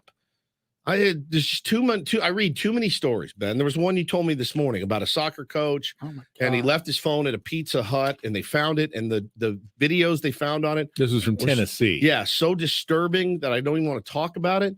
But I'm like, bro, I'm not sending my kid off to sleepaway camp. There's just no chance. I just don't trust it. I trust no one. I really don't. My wife was telling me the other day she had read something that it's a growing trend today with parents who have kids. There's no sleepovers anymore. Correct. That was an absolute weekend staple at my house. Like, can I stay Can I say Saturday night too? Right. Sure, go ahead. Now you're like, dude, I don't know where you're gonna be. I don't know who's gonna be there. There's it's totally valid. There's one set of parents that I would let Bo spend the night at. And I don't even think he could do it. I think he would be no, come on. But I'd be like, all right, I'll come get you. You remember growing up. Bro, I'm driving him everywhere he goes for the rest of his life. I have the type of schedule that allows me. I'll be at every practice. I'll be at if he wants to take Taekwondo or something again, I'll be in the dojo. I trust no one. No one. And there's too many stories that come out on I had no idea there's this many creeps in the world. I don't know that anything's really changed, though, from when we were younger. I know, right? It's no more. You just hear about them now because we live in an information age, and stories from Tennessee find their way to your internet feed in 10 seconds, whereas you may have never, ever heard about that ever, a story like that when we were growing up. But I don't know that much has actually changed. We just have more awareness of the world around us. And those are still extremely rare stories. 99.9% of times that, kids go and sleep over, everything is absolutely fine. And it's probably a very good and healthy experience for them. It's good to get out of the house and, get over, overcome some of those fears and, get used to living outside of the comfort zone of your parents' house. And if we shelter them from everything, how is that going to serve them later in life either? No, you're right. I mean, it's a hard line that you draw, right? Because I'm trying to teach Bo, even at 5, I'm like, nah, dude, you put your own clothes on, get your own water. Like I always do the bit with him. Are your legs broken? And he laughs and laughs. Then he gets up and gets his water. Like little things on a daily basis. I'm trying to teach him to be a little bit more self-sufficient, because it is our job as parents to get them on their way. But it's also my job as a parent to make sure that, some karate coach doesn't do something he shouldn't do, because then that's it for me. I'm no more Ben and Woods. I'm inmate number 4777 in the correctional facility. It's just not going to happen. So there's a bit of sheltering that needs to happen these days, I think. But it's tough. And with our job, it's cool. Like when they're old enough and they're on summer break and they can sleep till I get home, we can go do stuff every day. As long as I keep this gig, this is a pretty good gig for a dad to have in the summer. Don't you think? Like I can take them somewhere every single day. Absolutely. Go do something. Yeah, absolutely. I think it's one of the major benefits of this gig. All right. We're a little overdue for a check of traffic, see what the roadways look like. And then a couple more minutes this hour of Ben and Woods on 97.3 The Fan. From the Premier Chevrolet of Carlsbad Traffic Center, part of the Premier Auto family, here's Kelly Danick. Traffic is sponsored by Viejas Casino and Resort. We saw this crash on northbound 15 just before University. Couple cars involved there over the right shoulder. And that traffic alert in effect on the coastline, northbound side of the 5. You're still going to find the 3 right lanes blocked. near Christianitos. This is all due to investigation of a fatal accident which a pedestrian struck early this morning. So heading out of town on that North 5 coastline, do expect some delays. Slowing starts around Las Pogas, stays pretty much in the single digits all the way up toward Christianitos. Your local traffic brought to you by the easiest casino to drive to. The Ajas is just 25 minutes from downtown San Diego and one simple exit off the 8 freeway. No topsy-turvy, poorly lit roads are needed to win big. Arrive safely at San Diego's luxury gaming destination, the Ajas Casino and Resort. I'm Kelly Danek with Ben and Woods, San Diego's #1 sports station, 97.3 The Fan. Did you guys do the Higgins family? Did you do summer trips and stuff? I know you were on the Lakers team playing, hanging out with Michael Cooper playing backgammon, but did you do did your dad say, all right, we're going to DC this summer? You know, we never really did. I was in year-round school, so we never had summer vacation when I was younger. We would have like year-round school. So you'll have it in still in Encinitas and places where you don't get all summer off. You go for like 9 weeks and then you get 2 weeks off. And that okay. So I had break in November and I had a couple of weeks in August and I had break in like February. Oh, so you didn't get the full 3 months. I didn't until I got to like high school. I never really got a full summer vacation. Well, in high school then, did you guys, what'd you do? I mean, we went on trips, but never like a full like yearly family vacation to the same place every year, to the road trip every year. We go on different trips at different times and mix it up. And we did some fun things, certainly, but there was not like that one Higgins family vacation. Oh, it's July. It's time to go on the family trip. People that grew up here in San Diego, I'm massively, massively envious of you because what a great place to grow up and spend your summers. Yeah, and like when I did have time off in August, why would you ever leave San Diego? 100%. Go somewhere hotter and more miserable, right? When you could be here where it's tropical, great, the beach beautiful. Is perfect. And, yes, so yeah, we'd usually stay here, and I did junior lifeguards and things like that. You did? On the beach. Yeah, absolutely. Didn't know that. Yeah. Get the red bathing suit, and I to didn't like the running. I hated that part of it. I need you to make him into a Baywatch character, ASAFP, Paulie. Like stop everything else, make Ben into Baywatch. Running down the beach in the summer. I'm begging you. Yep. What a great place to grow up. Had to fill some time. Yeah, you never want to leave during the summer at least. God, no. Yeah, I think that's going to be even though I say that now, but I'm old now. But like if I grew up here, it would have been over. I've been in the water all day, swimming, having a great time. I was so jealous. Didn't have that where I was 115 degrees every single day of my life. But you guys don't want to share your vacations. It's fine. 833-288-0973 if you did. All guests on Ben and Woods appear on the Premier Chevrolet of Carlsbad fan hotline. Save money the right way with Premier Chevrolet of Carlsbad. Visit them today in the Carlsbad Auto Mall. Chevrolet, find new roads. I'm excited for this next segment. We talked about this months ago when it came out, and Paulie has done us all a favor. And we are going to we're going to pop the top on something next. Pop the top, literally. Yeah, on something next. Yeah, literally. You have not made summer break. This is one of those things that I am not aware of. Again, yes. You missed a few days. You don't complain about not knowing what's going on. Somebody says it could be a reward. It could be a punishment. Yeah, that's true. We'll find out. Somebody said in the chat, no wonder Ben is so big on vacations now. Yeah, that makes sense. I don't want to act like I was deprived of vacation. I don't think anyone thinks you were deprived. That's certainly not the the case. Magic, do they have? Can you order me a Coke and pass it back? Thanks, Magic. Oh, watch out, Kareem. Here comes the peanuts. No one thinks you were deprived, you turd. No one. All right, we'll come back. 8 o'clock hour is next. It is summer break for Ben and Woods on the All-Star break for the Padres on San Diego's #1 sports station, 97.3 The Fan.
All right, halfway home. Summer break for Ben and Woods. It's weird to be on summer break, but still be working, don't you think? Well, it's only work if you feel like it's work. That's true. And the way you're dressed and the way I'm dressed right now, it's almost like we're on vacation. We're just three guys hanging out on vacation in front of microphones. That's exactly right. This week. Exactly right. No, I mean, the season is at a standstill right now. You got the All-Star game tonight. Very excited about that. Always enjoy the All-Star game. I actually hope that Hader doesn't get in. Just give him a nice long rest. It's the tough part about an All-Star game. You never want to see your guys embarrassed. Like if I was a Dodger fan watching last night, I'd be mortified that my guy only hit 11 home runs. He had a great season. He's hit them when they count it, right? 26 home runs already for Mookie Betts. But you never want to remember Will in the All-Star game, and you're mortified. It's a mortifying experience. It's a lot for a fan to go through sometimes. And if your guy, if Soto boots a ball out in left field tonight, we're going to be like, oh God. It's just that weird thing. I agree with you. I wouldn't mind if Josh Hader's that pitcher they save in case there's extra innings, because you always have to make sure there's now an arm or two in reserve so you don't end in a tie. And if he doesn't end up getting into the game, I'm okay with that. Now, I did see that Josh Hader has not been pressed that much. I think he's like 19th in innings among closers, so he hasn't been overly worked in the first half of the season. Yeah, you've had some blowouts, and you've had some blowouts the other way, feast or famine type. He had a couple times where he went over a week without even went 10 days at picking up a ball, because they didn't need him to close any games. Now he did have the 3 in a row just recently, so in that sense, I wouldn't mind if he gets a little break. But same with the Padres starting pitchers; they've all, for whatever reason. Joe got off to the injured start, so he missed some of his early outings.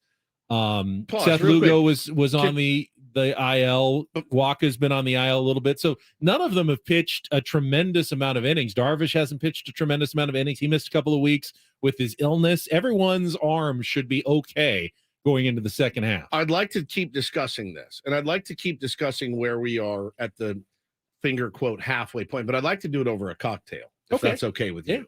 Paulie has brought in for us, not to digress here. This came on the scene a couple months ago, and I remember when they said they announced it, I said, oh, I might be in on that. Now, I don't really go for I don't drink much at all anymore.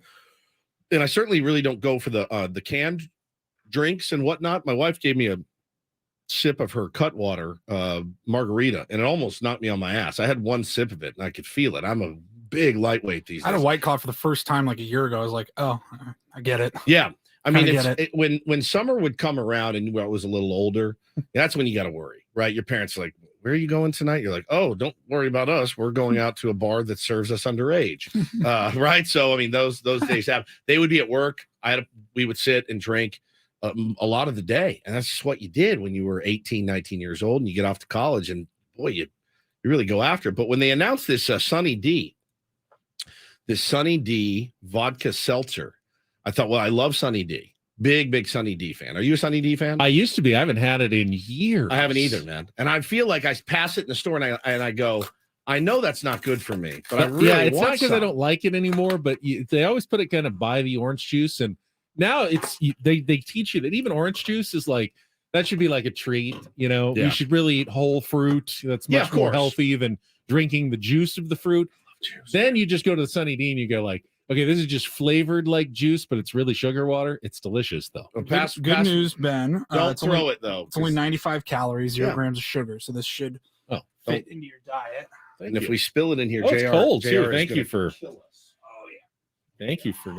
chilling it. Let's pop the top on a Sunny D. It's summer vacation. I don't remember liking Sunny D. I don't know if this is going to make it better or worse. I'm already disappointed because I thought it would be orange. It's not. It's clear. It's seltzer. Oh, spray it. It's fantastic. Made with real juice. That is absolutely fan-freaking-tastic. Yeah, that's pretty good. Well, that's not bad at all. Oh, my God. Bro, I've never had a seltzer I liked as much as that. That is not bad at all. Oh, God. Here we go. I can feel it once it hits your lips. Vodka with real fruit juice, sparkling water. What's the ABV on this? Orange flavor. 4.5%. Oh, that's not much light at all. Beer. You're fine with a couple of sips there, Woods. You're not gonna go under the table on this one. I got another one for you. That's refreshing. That's really good. I will give it 2 thumbs up, man. How much real juice does something have to advertise that it's made with real A juice? drop. Like an eyedropper, like Oh, right. God. Paulie's hammered already. Paulie, come on. This is why they say. Don't drink at work. Whew. I'm trying to read the nutritional facts. Abraham says in the chat he drank 5 Cutwaters at Petco. I got to scored it out. That's the last thing I remember. Let's go Padres. Yeah, dude, those things will get you. They will get you. They will get you good. We had a bunch of those, the White Claws in Palm Springs. It was 100 degrees. Yeah. And oh my God. Knock you on your ass. 2 of them. You're like, oh, I'm done. We I'm used to make trash can punch in high school. And you take a couple of bottles of Everclear, straight grain alcohol, pour it in a trash can, and then you put fruit and One that you've fruit cleaned out punch. before, I hope. Yes, one we've cleaned. It was a new trash can. Okay, good. And you pour Everclear and fruit and wine in the, like Boone's Farm wine, and then you take your cup and you just ice, and then you have like chunks of fruit in there, and you're like, oh man, this tastes so good. And the next thing you know, you're passed out in the forest somewhere. Like it was. And then I do laugh at the seltzer drinkers. I'm like, did you have too many seltzers last night? Drink some trash can punch and then come talk to me. But I mean, this tastes fantastic. I can't knock this even in the slightest. I wish I was by a pool right now. Mm-hmm. Not bad at all. I kind of made my own version. One of my poolside cocktails. Yeah, what'd you have? Creamsicle. So it was vodka, Save orange that, juice, triple sec, and vanilla ice cream, all mixed together into a lovely, like milkshake-like alcoholic beverage. I bet that's amazing. Very enjoyable. Johnny says in the chat, I'm convinced the only thing Woodsy never tried in his youth was treason. What a great line that is. I'm trying to think if I ever committed treason. I have not. I have not. That's one thing I did not do. It's treason. Tried a lot of stuff though. A lot of stuff. And this will go. I'm getting some. This is going to go in the house. I rarely drink, but that is refreshing. Such a nice name too. Sunny D. Delight. Sunny Delight. Sunny Delight. Yeah, Sunny Delight. It makes you feel good. It makes you feel like summer. I really remember enjoy when that. you'd spill it though, and it would be Sticky. so sticky, So sticky. everywhere. Yeah, it's so good though. Man, I am a huge fan. That's the best I've ever had. 45 or 95 calories, no grams of sugar. It's actually healthy. It's healthy. It's a healthy. All the orange juice. calories Yeah. are from the alcohol, none from the sugar. Correct. Delicious. That was great, Paulie. Thanks for Very grabbing summery, those, man. Very God, summery that's and fantastic. festive. Whew. Scott Cheese get out of here? says jungle juice. Jungle juice. Yeah, Yeah. jungle yeah. juice. That's was kind of a delicious. trash can punch version. We did the purple passion as well. That was like purple grape soda mixed with Everclear. That would get you to anything mixed with Everclear. You want to try to avoid is what I've learned. No sugar in this, babe. My wife's in the chat. It is really, really good. A vodka cocktail, huh? Enjoying it very much. No protein, but still, I mean that's about as good as it gets. What do you want to Yeah. throw a steak in there? Yeah, weight for lift. you? Yeah, we'll be able to weight lift and do it. This is really good. Thank you, Paulie. You are very welcome. It Much can- obliged. It's only going to be so healthy for you. You Excuse can't- me. Yeah, there, all right. Excuse me. Wow. Oh, Man. boy. Take Just that a few sips. Have that other one? Yeah, you want it? Yeah, I'll take the other one. Woodsy's already going. Are you going down this road this morning? Am I going to have to drive you home at What's my bit? the end of the show? You can't do hours one. in here. We're dying on the vine already. We got 2 hours. We're on summer break, buddy. All right. When's the edible show? Soon. More than anything I wanted. I think we get in trouble though. Do we? Yeah. What if We we can't say, get in what trouble if for we- doing I think this. we could get in trouble for Yeah, this. I think though. probably. what if we say we're eating candy? Cookies. That one tastes a little stronger. That one I can taste the vodka. All right, let's get weird. All right, you want to continue your Padres talk? Go ahead. Sure, I'll continue my Padres talk. I did not miss any of the games while I was gone. I watched them as I was kind of, amazed by how well the team played. Isn't it hard though to go on vacation when this team's playing, and especially in a series that's so big like that? That's a big series. It was. It was really big and hard to check out when that happens. The last vacation I took, I think in season, was during the 21 collapse. Remember, I took a week off. Didn't mind missing those games in the slightest. Not one bit of me. But those 3 games, Benny, I would have been like you, trying to watch on my phone every chance I got. You know, losing on Friday night felt like they were on the precipice of really it being over. 0-8 in extra inning games. You know, another close loss where they had plenty of chances to win. You had Ha-Sung Kim get thrown out at third, kicking the water cooler. It felt like that will be the moment when they write about the season and its ultimate demise, that maybe that's the day you point to where you reach the point of no return, that there was no coming back from that.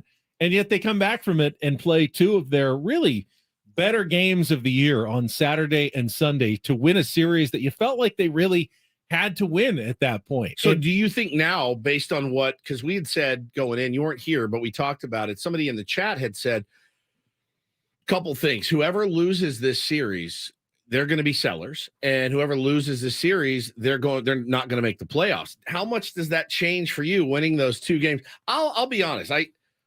When we won the 2 games, I went to look at the standings and I was like, oh, still 6 out of the wild card. I don't know what I knew going in, and I went and looked and I went, oh, we're still 6 out of the wild card. We're still 4 games under 500. I was in the boat of, if they win the series, if the Padres win the series, big series. That was a good series win. If they lose the series, See, I couldn't have come in here, Paulie, yesterday if they lost that series and be like, hey, it's no big. I would have felt the panic, I think, a little bit.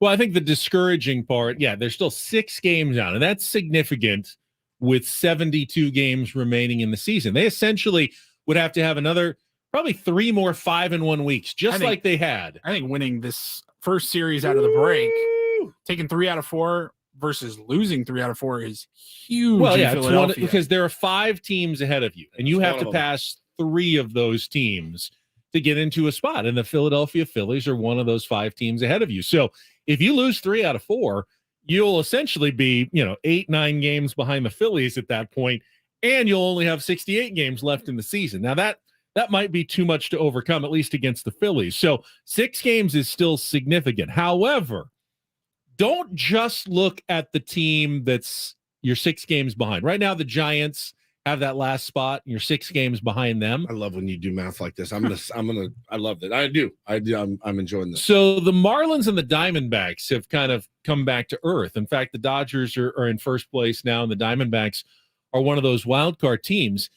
They are all teams the Padres could catch. The Padres are only 9 games out of the wild card lead at this point because the Marlins are just 3 games up on the Giants. So you actually have more there's a better chance that a couple of those teams ahead of you just don't play as well in the second half as they did in the first half. In fact, it's likely that a couple of those teams regress a little bit, whether it's the Marlins or the Diamondbacks or the Giants or the Brewers or the Reds.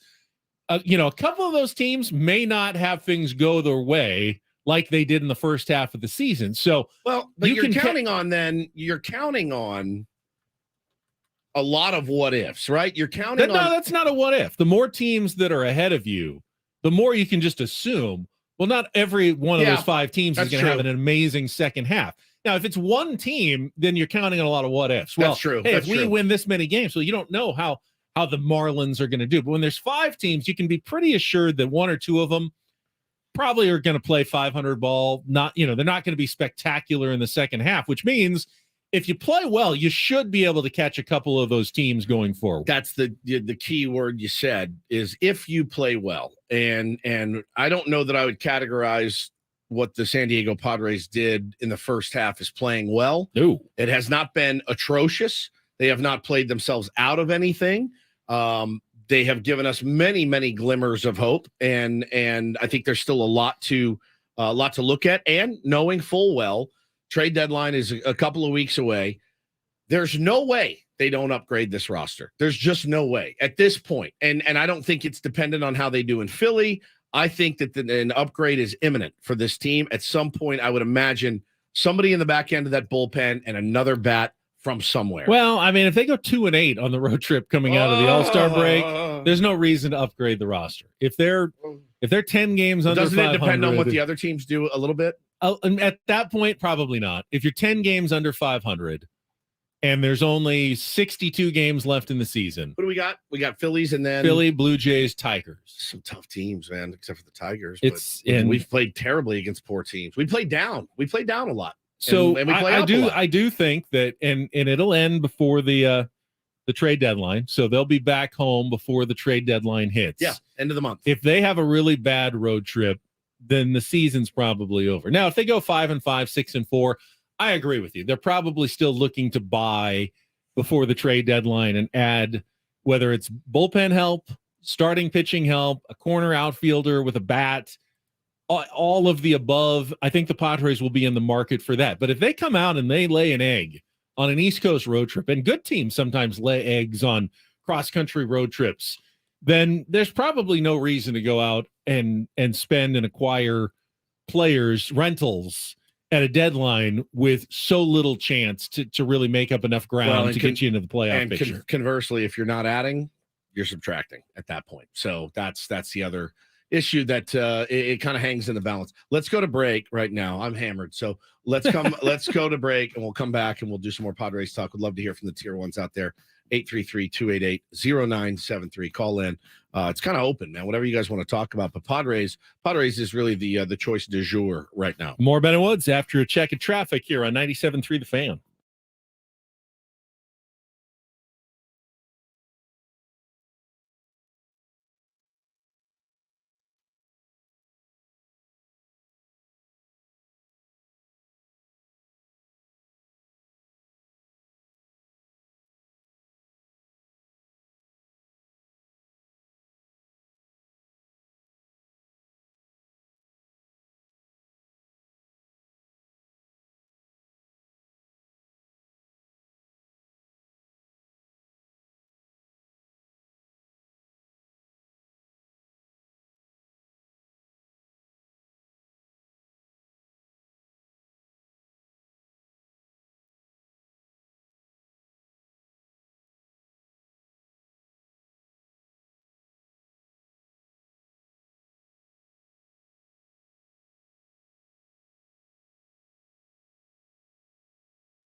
Ben Woods back with you, 8:24. It's Tuesday morning. It's summer break here Feeling on loose 97.3 right The Fan. now. Ben Woods is 3 Sunny D Seltzers, 2 Sunny D Seltzers in Feels this morning. good, man. Just picked up our boss. I did. Picked him up. Gave him a big hug. Kissed him on the head. HR is not going to be happy. I love with you. him, though. I do love him. What if you threw out his back or something? I give him a lot of grief. He's a great boss. Oh, he's the best. He's the best He's boss. a really good boss. He's annoying as balls, but he is the best boss. Mostly because he lets us do this. Yes, he does not interfere. He really doesn't interfere with whatever you want to do. Whatever crazy idea Woods has is fine. No, all the crazy ideas are yours. They're also the good ones, but they're the crazy ones. He really does. And I love that. You can't put a price on that. He says, I trust you. Trust you to do the right thing for your audience. And I said, I really appreciate that. We try to do that. We do. Yeah. It usually involves a lot of Padres talk. Yep.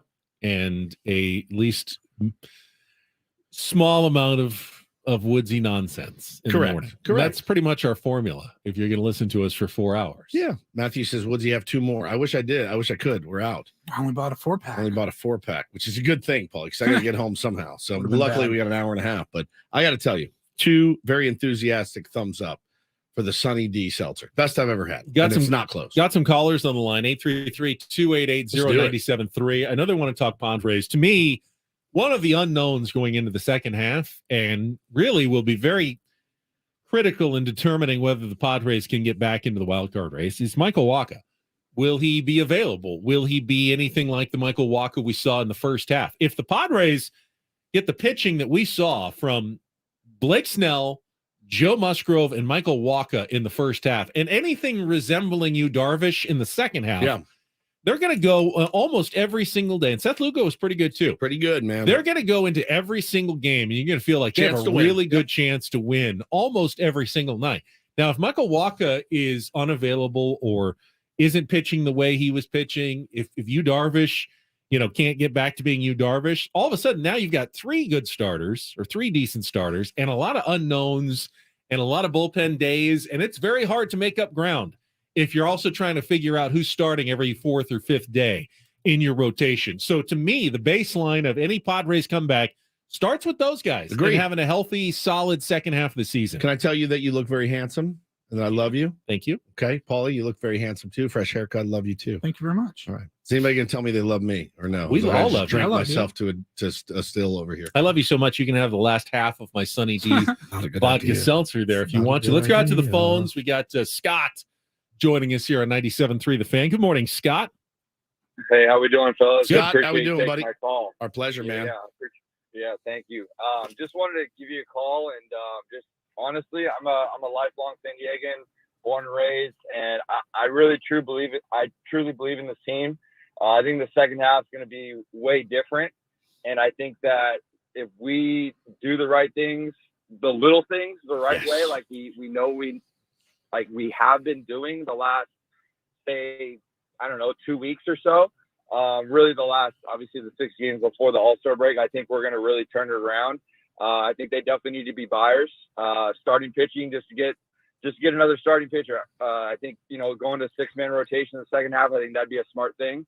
I think you get another piece or 2 in the bullpen to help, not where we're relying on guys every day, like a Nick Martinez or even a Stephen Wilson. Timmy Hill. I know those guys will be back.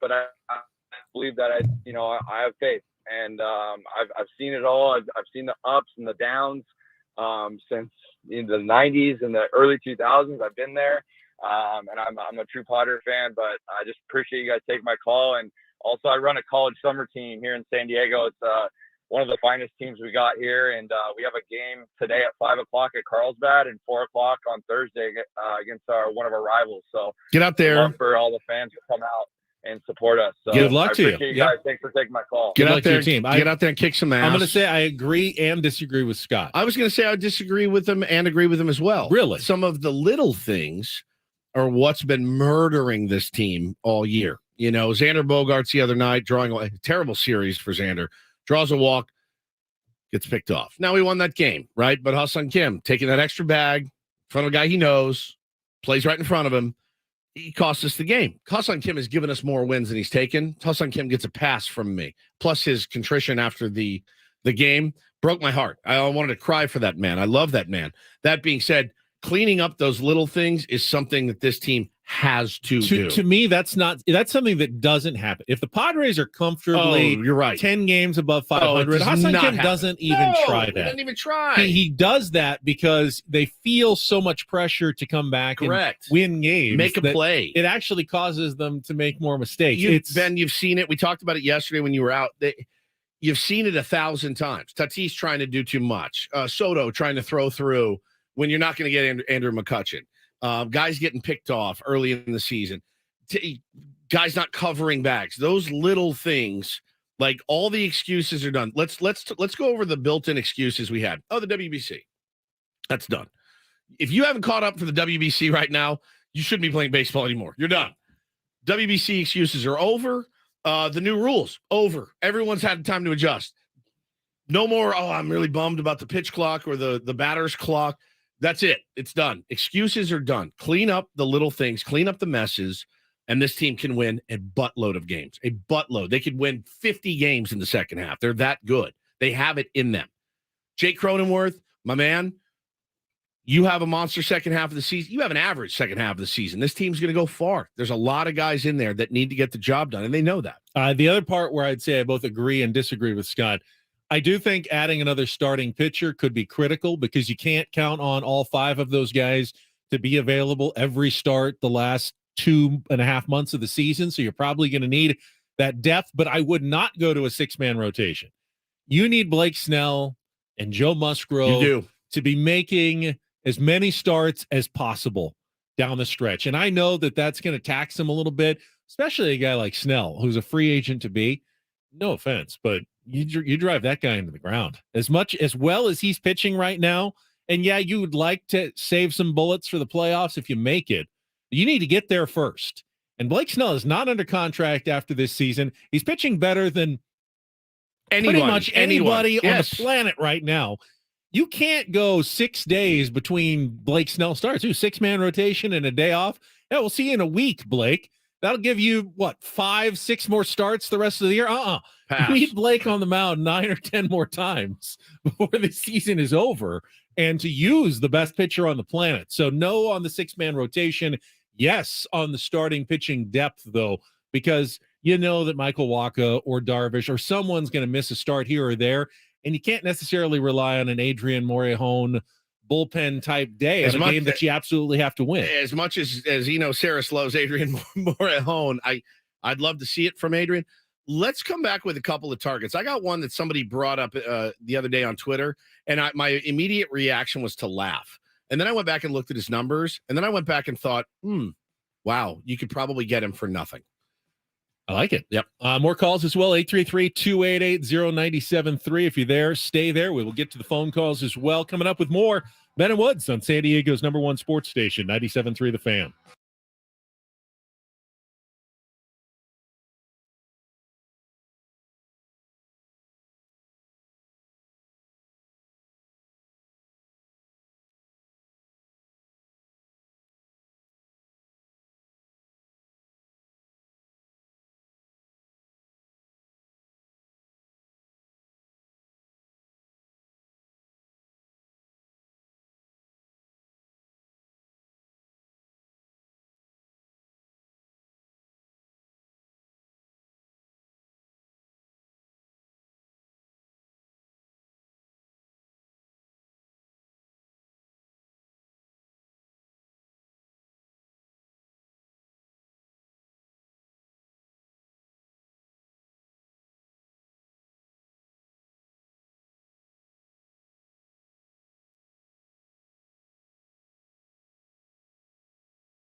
The Odyssey app lets you jump back to the moments you missed at 97.3 The Fan, like all of us drinking Sunny D vodka seltzers earlier this hour. Absolutely delicious. Click listen on demand, you miss a guest, feature, whatever. We got you covered. Download the free Odyssey app, search 97.3 The Fan, and tap earlier today to get started. Our phone lines are open, 833-288-0973. Woodsy's about to lay on us a surprise trade target that he thinks that the Padres might want to take a look at if they are adding pieces before the trade deadline. I am intrigued.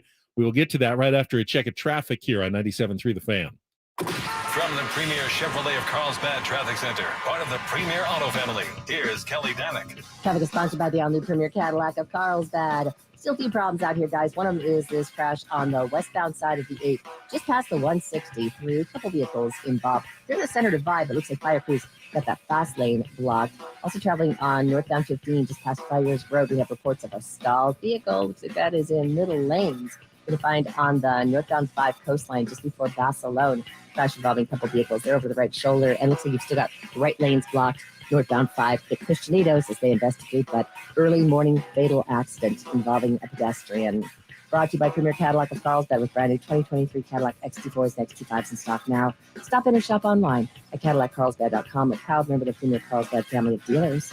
I'm Kelly Danick with Ben & Woods, San Diego's #1 sports station, 97.3 The Fan. All right, Benjamin, with the rotation that you just laid out, Blake Snell, Joe Musgrove, you feel like Yu Darvish is going to get it back at some point. I know he was just coming off of an illness, 2 weeks. He was out, pitched okay. Yeah, it wasn't bad. It wasn't bad at all. You feel like he's going to get it locked in. And what better time than the second half for him to do that? You love what you've seen from Lugo, but Lugo's not a guy that's going to go 150 innings. He's just not. So at some point, you are going to have to figure out where to get those innings from. I'm sorry. I'm not trying to be a jerk here. They're not coming from Ryan Weathers. They're not coming from Morihone. They're not coming from Drew Carlton. They're just not. They're not. Let's be big boys and admit that they're not coming there. So I think what you need to do is you need to find a guy that can eat some innings. Now, I was looking at somebody tweeted the other day, and I summarily dismissed it. I went, idiot. And then I thought about it, and I went, okay. Don't know how much it'll take to go get Patrick Corbin and another arm from the Nationals bullpen. They're not going anywhere. We know that. As Xander Bogaerts said, they're not in a playoff hunt. What if you could go get Patrick Corbin and a Finnegan from their bullpen? Brandon Finnegan, I believe is his name. Is it Kyle Finnegan? Kyle Finnegan? I'm just making stuff up. I'm hammered. So at this point, just making up names. What would a Patrick Corbin do for you? Now, his contract's very pricey. I mean, and they would, I'm sure, like to get out from under it, Ben. So he's making like 20, just 6-year, $140 million deal. He's making, I think, 23 a year. You're not going to eat that. You're not going to. If you're the Nationals, you don't eat it. And if you're Peter Seidler, you don't necessarily pick it up. But I was looking at his numbers, and there's one thing you can say about Patrick Corbin. The guy's going to give you 6 every single time he grabs the ball, at least 6. Pitched pretty well against the San Diego Padres until he didn't. But he is a guy that you can count on every 5th day. So last start, he'll give you 90 to 100 pitches every time. So and throw. He'll wear it. He'll eat it. He'll be out there. So my man's last start against the Texas Rangers, one of the better offensive teams, went 7, gave up 5 hits. Now against the Reds, who are one of the hottest teams in baseball, went 5, gave up 10 hits, 6 earned runs. Against the Mariners, 7 innings, no runs, 5 hits. Against the Padres, 7 hits, 7 runs. Against the Marlins, 6 innings, then 5 innings against the Astros, 2 runs. The Diamondbacks gave up 3. Then he gave up 4 against the Dodgers. Gave 6 against the Royals and 2 against the Tigers. He's and no outing has been below 5 innings. So in a guy that can go out there and is going to wear it. And there are those games. They're not punt games, and we can't afford to punt many games in the second half of the season. But to have a guy that can go out and give you 5, 6, 7 innings almost every time, and to let your offense do their thing, Ben, I don't know. That seems pretty valuable to me. And you grab one of the guys from their bullpen. They got a couple of hard throwers down there as well. Could really help this squad. Now, again, I don't know what's going to cost you money-wise or prospect-wise. I can't imagine it'd be very much. Well, he's got 1 year after this at $25 million next year. A lot of dough for that guy. Plus whatever's left on this year is probably another 10 plus. So you're looking at $35 million. Now, the Nationals might be willing to eat a big chunk of that because whatever they save, and he's not doing much for them. And you probably won't have to give up much in the way of prospects, especially if you're eating some contract, which makes that a very doable deal.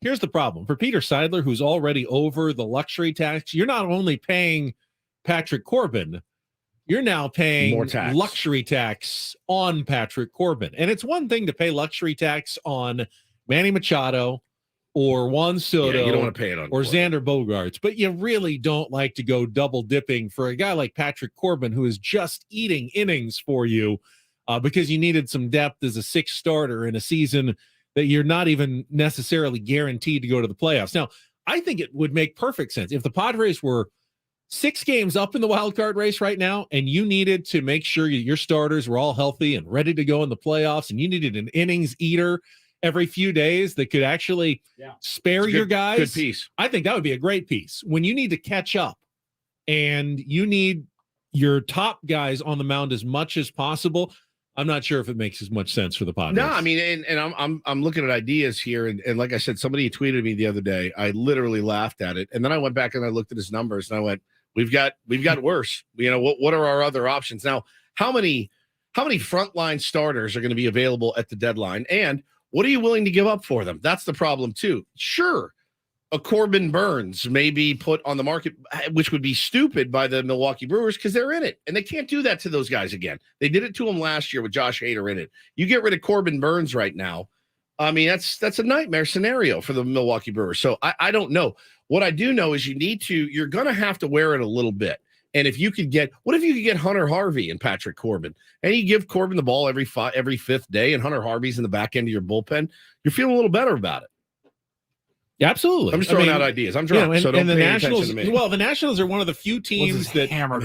But they're one of the few teams are selling. Yeah, they're selling. You can't guarantee that with almost anybody else out there. There's like 3 or 4 teams that are definite sellers. Yeah, who do you want from the A's? The rest of baseball is still in a wait and see mode. How they're going to play coming out of the All-Star break before you even know who you can target. So at least it's a realistic.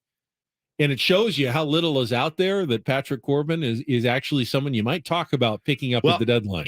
I don't expect him to be a Washington National at the deadline, so I don't know who's going to go out and get him. And there are teams that are in desperate need of starting pitching, teams that are very much in the race. It's weird. I mean, the Dodgers probably need him as much as anyone right now. 100%. And if you have faith that he's going to go out and give you 6 innings every single time, and you've got Niebla in there to work with him, and he's got a good offense behind him, he's got a good defense behind him. I mean, his ERA is 4.89. It's not out of this world. You know, that's a respectable, I guess, ERA for a guy on a really, really bad team. Goes out, takes the ball. You know, with the Padres defense, some of those hits that he has been giving up, and he gets up a lot of hits, could turn into outs. You got Ha-Seong Kim behind you and Manny Machado behind you and Trent Grisham and Fernando Tatis Jr. in the outfield. Not quite as many balls fall in or get through as they probably are against the Washington Nationals. So you might see an improvement there if he came over. I mean, it's food for discussion during summer break here as we're thinking about what the Padres might do. Let's go. Well, real quick, JPJ says you can't get Corbin. Padres way over the luxury tax, as we just mentioned. You'd be paying 150% of his contract, and Nats wouldn't cover that. No, but they would cover some of it. They would cover some of it. The luxury tax is the luxury tax. You're not, unless you're a seller, you're not even going to sniff getting below the luxury tax. So are we buyers or are we sellers? If you're buyers, you're paying on whoever you pick up. You're paying more luxury tax on them. It doesn't blow my hair back by any stretch of the imagination, and nor do I think he's the missing piece. But another guy from the back end of their bullpen could really, really help. Let's go out to the phones. 833-288-0973. We got Kevin on the line. Kevin, good morning. Welcome to 97.3 The Fan. Hey guys. Yeah, I was just thinking about that. You know, you brought that up on the luxury tax. What get the other team to compensate you for the luxury tax, whatever that figure is. Make that part of the compensation package. So that way you're not truly eating. I mean, you're not burning it. You're being compensated for it. That's a way of getting there. Yeah, I mean, you know, if. You know, there would obviously be money coming back to the Padres in a deal like that for Patrick Corbin. Whatever it goes toward, the Padres can say, okay, well, you're going to send us $5 million along with Patrick Corbin. We'll pay the other $5 million, whether it goes toward the luxury tax or his salary. That's just money, and you want to get as much as possible. What is he at right now, Peter Seidler? What is he at over the luxury tax? Yeah. Oh, I think they're 30. They're 20 or 30 million 30. over. I think we'll be paying an extra $20 million or so in luxury tax already this year. If they ended where they started, they could go higher than that. I mean, the Mets are paying like hundreds of millions of dollars, so they're not there, but it's not a nothing amount. Peter Seidler has never shown publicly, at least, any, pressing concern about it. Never said, "Oh, I don't want to pay that." I just saw an article in the New York Post about the Chicago White Sox. They're pretty much open for business right now for deals for all but 4 cornerstone players. Dylan Cease, they don't want to move. Andrew Vaughn, they don't want to move. Eloy Jimenez and Luis Robert Jr., they do not want to move. But that means Lucas Giolito, Reynaldo Lopez, and Kenyon Middleton most likely to go in a trade. Giolito will get interest from the Reds, Rangers, and others. He is a LA kid, hometown guy. Luis Giolito to the Dodgers makes a lot of sense. So yeah, they're going to be moving pieces as well.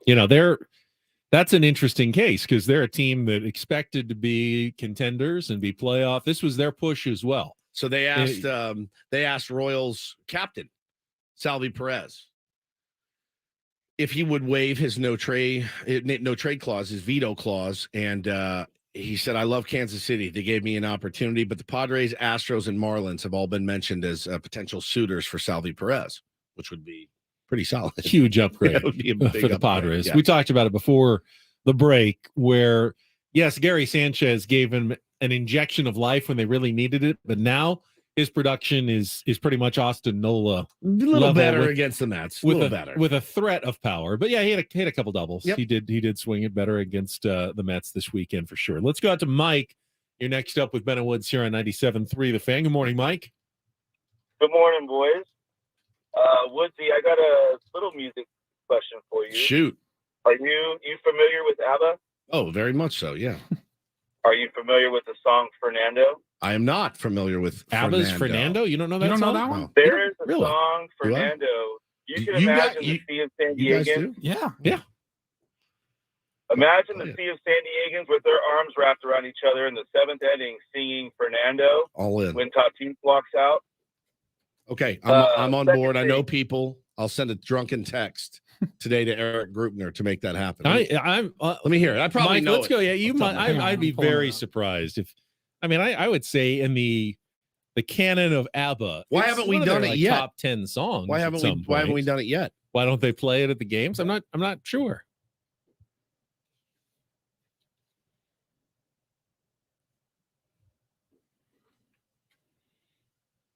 It's not moving me yet. I need a bigger Wait till it chorus. gets going.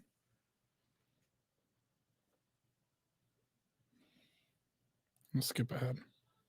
Oh, yes. Fantastic. Love this song. I didn't know it was called Fernando. Yeah, we need that. That needs to happen. You've heard this one. Group Dog, it's your old pal Woods. I know you're listening. You get a lot of ideas from this show. Petco Pork. Now, walk-up music is fairly sacrosanct. The player chooses that. Doesn't matter. Instead of the 7th inning stretch, you play that. Instead of it. Yeah. You mean you eliminate Take Me Out to the Ball Game Yeah. entirely For Fernando. for one player? Yes. I think you'd give him a different time of the game. Okay. Maybe Whatever like you want to do. Middle of the It's 8th inning. It's your fun or day. Whatever middle you of want to do. Middle of the 6th Sure. or something. Yeah. Or you wait until after he just made a great play in the field and then they're coming back into the dugout. By the way, if you're going to Petco Park and you're singing the 7th inning stretch and you don't sing, "It's a shame if they lose," you're doing it the wrong way. It's a shame if they lose. I do it every time now. Every time I'm at The a actual lyric is, "If they don't win, game, it's a shame. it's a shame." But my this guy at Vaughn's, didn't know They exactly. don't win. it's a shame. It sounds It's better. a shame if they lose. He's not wrong. He's not wrong. He's not wrong. It's better. He made it better. He took something that was good He took something that's been and around made it for what, great. 100 years? Yeah, made it great. He forgot the words and he made it better. Or it's 1, 2, 3 strikes, you're out. The old ball game. And let's go drink some booze. Let's go because drink some it's got to booze. rhyme with lose Yeah, it's instead true. of shame. Game and shame rhyme. I'm starting to get hungover. Are you already? You move quickly. Another drink. You move very fast through the process hair of of the dog. your morning drinking. So, all guests on Ben and Woods appear on the Premier Chevrolet of Carlsbad fan hotline. Save money the right way with Premier Chevrolet of Carlsbad. Visit them today in the Carlsbad Auto Mall. Chevrolet, find new roads. Still have 1 hour to go here on Ben and Woods. Paulie, you got a Reindl report for us? Somebody says they're already doing this at the Fernando? games. Yeah, they've been doing that. I haven't seen it. I haven't heard it. I don't Bernadette said they've remember. 100% been doing this already at games for Fernando. I've not heard it. I don't. Yeah, I didn't know the name of that song, but I know that song. Interesting. It's definitely one of ABBA's, be on their best. I know they of. do like late in the games if Tatis is coming up, like bottom of the 8th inning, pretty tight ball game. They Play make a that? pitching change. No, they'll play the I don't remember what it's called. It's a TikTok thing with the silhouette. It's like it starts with "Put your head on my shoulder," and then the beat drops. Tony says they played it in the beginning. Toddy's doing like a silhouette. Okay, sexy yeah, dance. I missed that detail. So apparently they're already doing it, but All right, you got any teases for us, Paulie, on your Reindl report? I got an MLB draft story, and we will talk about the rise of Threads. Threads, the new alternative to Twitter that I haven't kind of quite bored with it. Haven't quite got into yet. We haven't but- really discussed it since it started. All I'm right, we'll get to that curious. coming up next with Ben Woods on 97.3 The Fan.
going on right now? All right, we're on camera, right? Well, we're on many cameras because we always are. But even Adam has a camera on us this morning. It's Ben and Woods, 9 o'clock on a Tuesday morning. You're on 97.3 The Fan. It's Ben and Woods summer break. That's why Woodsy's in his Padres Hawaiian shirt. I've got my floppy hat and sunglasses on, and Paul's in his What About Bob? Great movie, great shirt. Don't hassle me. I'm local. Yeah, I'm on vacation. That's one of my family's favorite movies. Dropping by. I'm a sailor. I sail. I'm sailing. I sail. Brilliant film. I need to watch that movie again. Okay. Bless you. Sorry, just a couple of sneezes. Okay.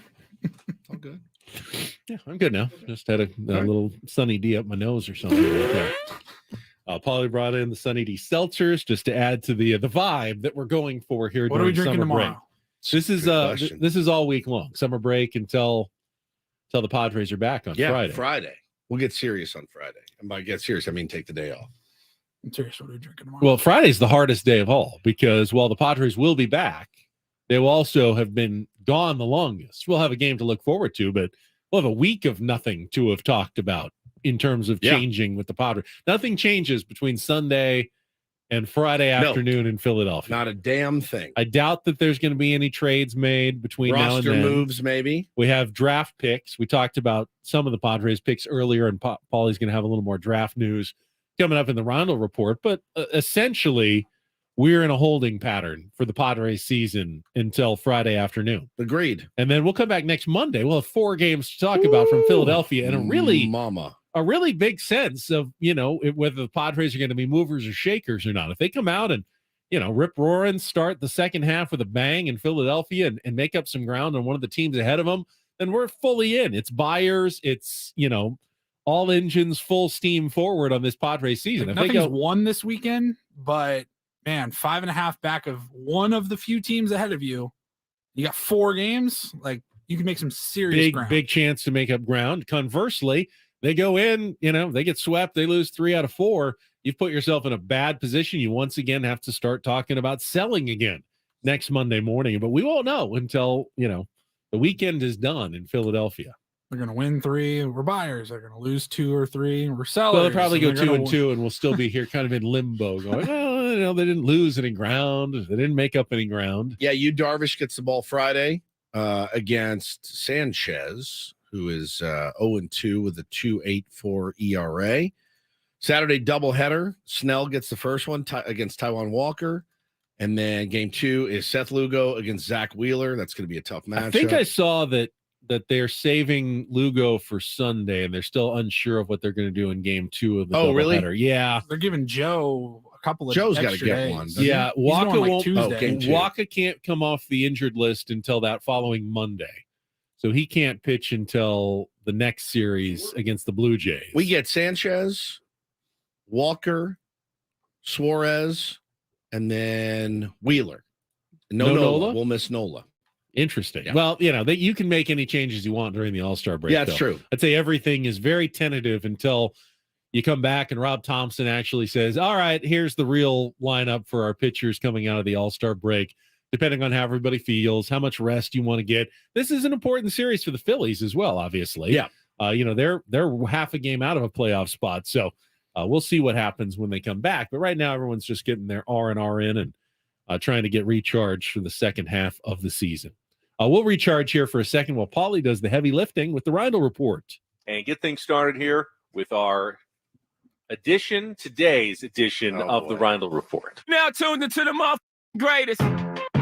Welcome to the Reindl Report with Paul Reindl. Hi, Paul. All right. 2 stories from the world of sports that we haven't gotten to yet. We'll start off in Major League Baseball. And 1 story that you didn't know you needed. Are you laughing, biatch? It's the Reindl Report Hey, Paul, how you doing? Okay, how are you? on 97.3 The Fan. Are you ready to bless the mood? I need some help, please. That was good. Can I get a yeah? Oh, yeah. All right. All right. Good morning, gentlemen. Morning, Paulie. So we've been talking about the MLB draft this week. Made some comments about the Padres picks. But we didn't get to the Baltimore Orioles pick Enrique Bradfield Jr. Baltimore Orioles. I haven't heard about this one. So Enrique Bradfield Jr. He got drafted on Monday, I believe. And no, sorry, this was in the first round, number 17 overall. He was so excited that he was selected by the Orioles. He couldn't wait for them, the team or the GM or anybody to call him. Okay. He actually had his agent get the GM of the Orioles' number, and he made the first call. It's an odd way to do it. And it was the Orioles tweeted out elite speed on the bases and on the phone. That's a first. Hey, you beat me to the punch. So GM. Enrique. Very good. How are you? You down there in Florida? Yeah.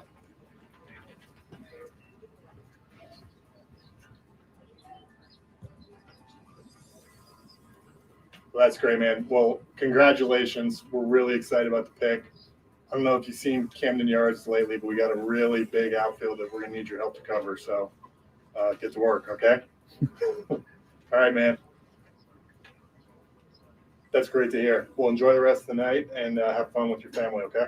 Took the initiative. Yeah, don't call me again. Reached out, made the first phone call to the I'll call you, Orioles. bud. I'm just calling to say that you just picked me in the Major League Baseball draft. I'm ready to go. What do I do? Where do you need me and when?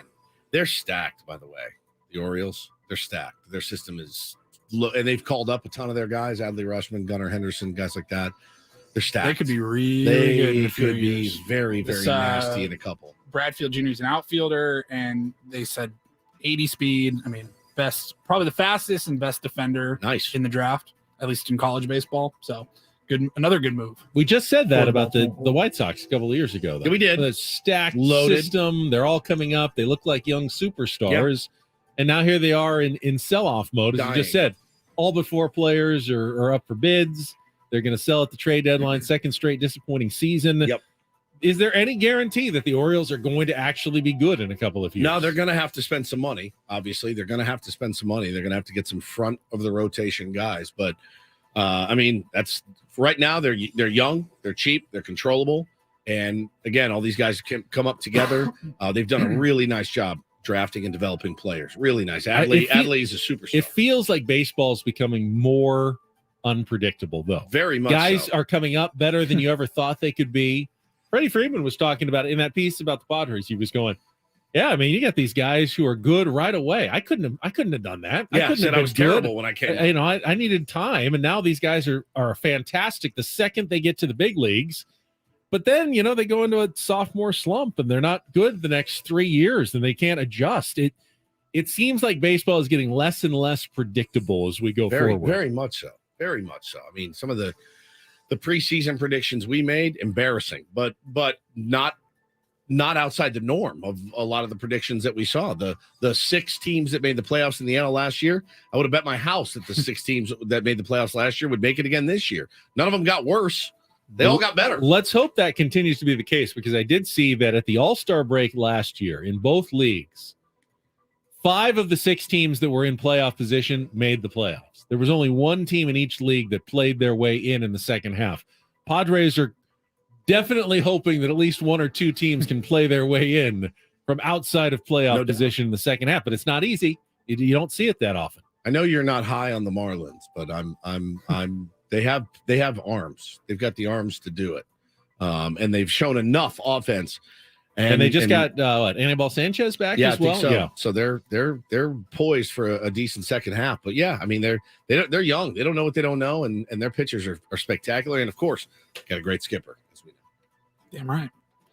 Gentlemen, we got the All-Star game tonight, and then tomorrow is like the slowest day, I think, in the entire calendar in the sports world. Yeah, probably should save those cocktails for tomorrow. Probably should have. We'll have to get some more. I don't know how many more Reindl reports we're going to be doing the rest of this week, because it's getting slim pickings. This is when we need the Reindl Report the most. Fair enough. Maybe we'll just do 3 wacky stories. But for today, we do have a bit of a sports. So we talked about the LA Times earlier and the Tribune news group or whatever. Yes. Their sale of the San Diego Union Tribune, and kind of kicked around what that could mean. It wasn't the only newspaper to make waves yesterday. I saw that the New York Times also disbanded their entire sports department.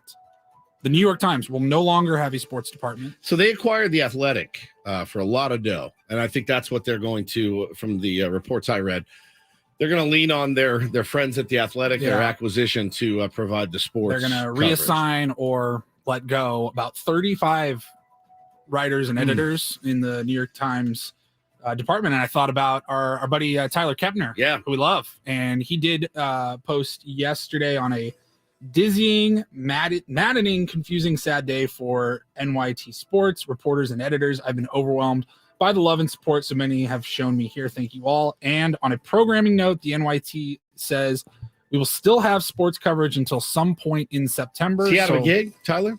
It's kind of sounding like it, unless he gets reassigned and he's doing works for the Athletic, politics or something, or he gets a job with the Athletic. I don't know. But because the New York Times owns the Athletic, right? Yeah, they bought him. I certainly understand why this is monumental, especially for newspaper lovers and people who work for the New York Times. But the Athletic also cut out a lot of their writers. They did. They lost a lot of writers, but the Athletic does excellent work. Excellent coverage. I mean, it's not like that the sports journalism is going away, and the New York Times is still heavily invested into that sports journalism outlet of the Athletic. So I don't know exactly how I feel about that. From a business perspective, that sounds like it makes sense. All right, we just paid $550 million to buy this company that is filled with great sports journalists, and we're also paying an entire staff on this other side of sports journalists. Do we need to do that? And I totally get that. I'm in the sports media business, and I want as many sports media people to be paid as possible. But also from a business standpoint, it's like the Athletic does really, really good coverage. Yeah, the writing should have kind of been on the wall when they acquired the Athletic, I would imagine. So, and I'm sure it was for many. That's a bummer, though. Hate to see people lose their gigs. Agreed. All right, and gentlemen, let's talk a little bit about Threads. I saw Threads, the new Twitter killer from Meta, Instagram, and Facebook, Mark Zuckerberg. It's already reached over 100 million users. Okay. Curious what your guys' thoughts are after about a week of use. I don't love it so far. I think it's got a lot of, I don't even want to say potential. I think it could be totally fine, but there's a few things that need to change. It doesn't hook me like Twitter did, and Twitter took me a while. I don't find myself 14 hours on Threads. And maybe that's a good thing. Yeah, it is. I check it a couple times a day. Open up your Threads app and let's just read what your top thread. So I'm seeing a lot of this. I'm seeing a lot of motivational stuff, and I don't. It's not from anybody that I've followed, so that, which is weird. But I'm seeing a lot of the. Mine's been much better about giving me now in my feed people that I actually followed. At the beginning, I didn't follow anybody, so instead of an empty feed, I was getting like really random influencer. Yeah, I'm getting a lot of randoms too. I mean, these are all people I follow. There's Adam doing his behind the scenes with Ben and Woods, John Boy, beloved Corey Stewart, Elon Musk, kind of in the chamber right now. Yeah, a little bit. He's threatening to sue Meta because he is saying it's a direct copy of Twitter. He's quoted as saying competition is fine, cheating is not. And he has also decided to take the high road, and pretty much any tweet that mentions Mark Zuckerberg, you'll find a tweet from Elon Musk's official account saying Zuck is a cuck. All right. Got a thread from Snellzilla4 that says it is what it is with a shrug emoji. Yeah, that was in regards to being snubbed for the All-Star game. It is what it is. Taking it well is Blake Snell.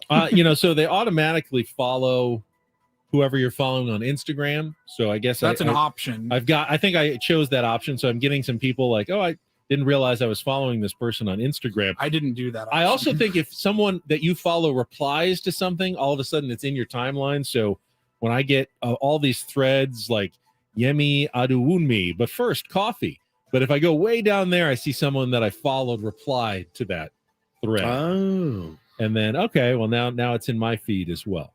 But right now you got to fill up the feeds with something. I'm getting like quotes. It's okay to be confused. Confusion is the route to all clarity in the world. It's fantastic. I didn't sign up for that though. I've noticed a lot less bots I think the user experience has been better. Paulie, to attain peace of mind, simply sit quietly and let the world go by. It's a good quote. I'm inspired. I mean, you can't do that. Yeah, that does not work. What do you mean? Just going to let the entire world just pass you by while you sit on your porch in a rocking chair? That's not living life. You may have peace of mind. Yeah, I get a lot of these. Who are you Self-love I'm not following any of these people. Self-love is a compass that helps you navigate difficult moments in various situations. When you sharpen your idea of self, clarity is a gift. I wonder if I did something in my. I mean, literally getting nothing but people that I follow. What'd you do? I don't know. I'm getting a few that say that they were reposted, or retweeted, but that happens on Twitter too, right?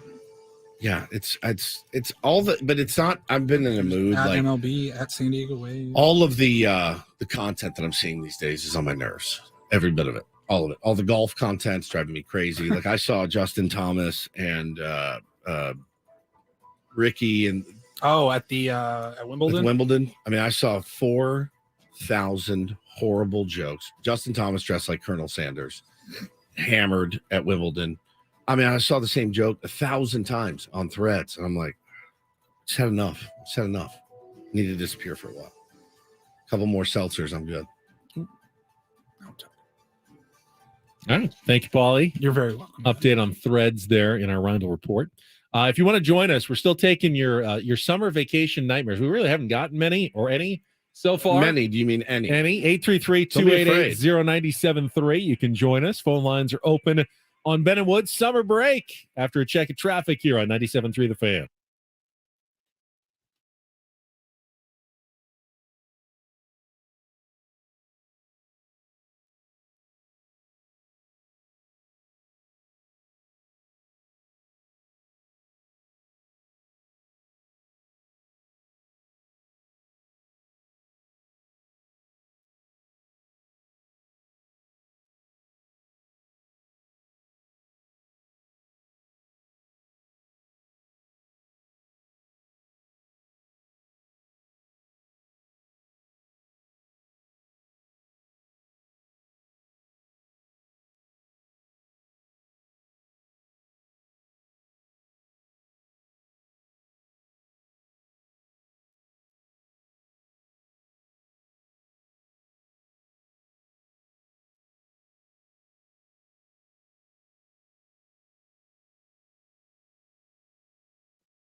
Been talking about summer vacations and road trips here on our Ben and Woods summer break. If you want to join us, you can. 833-288-0973.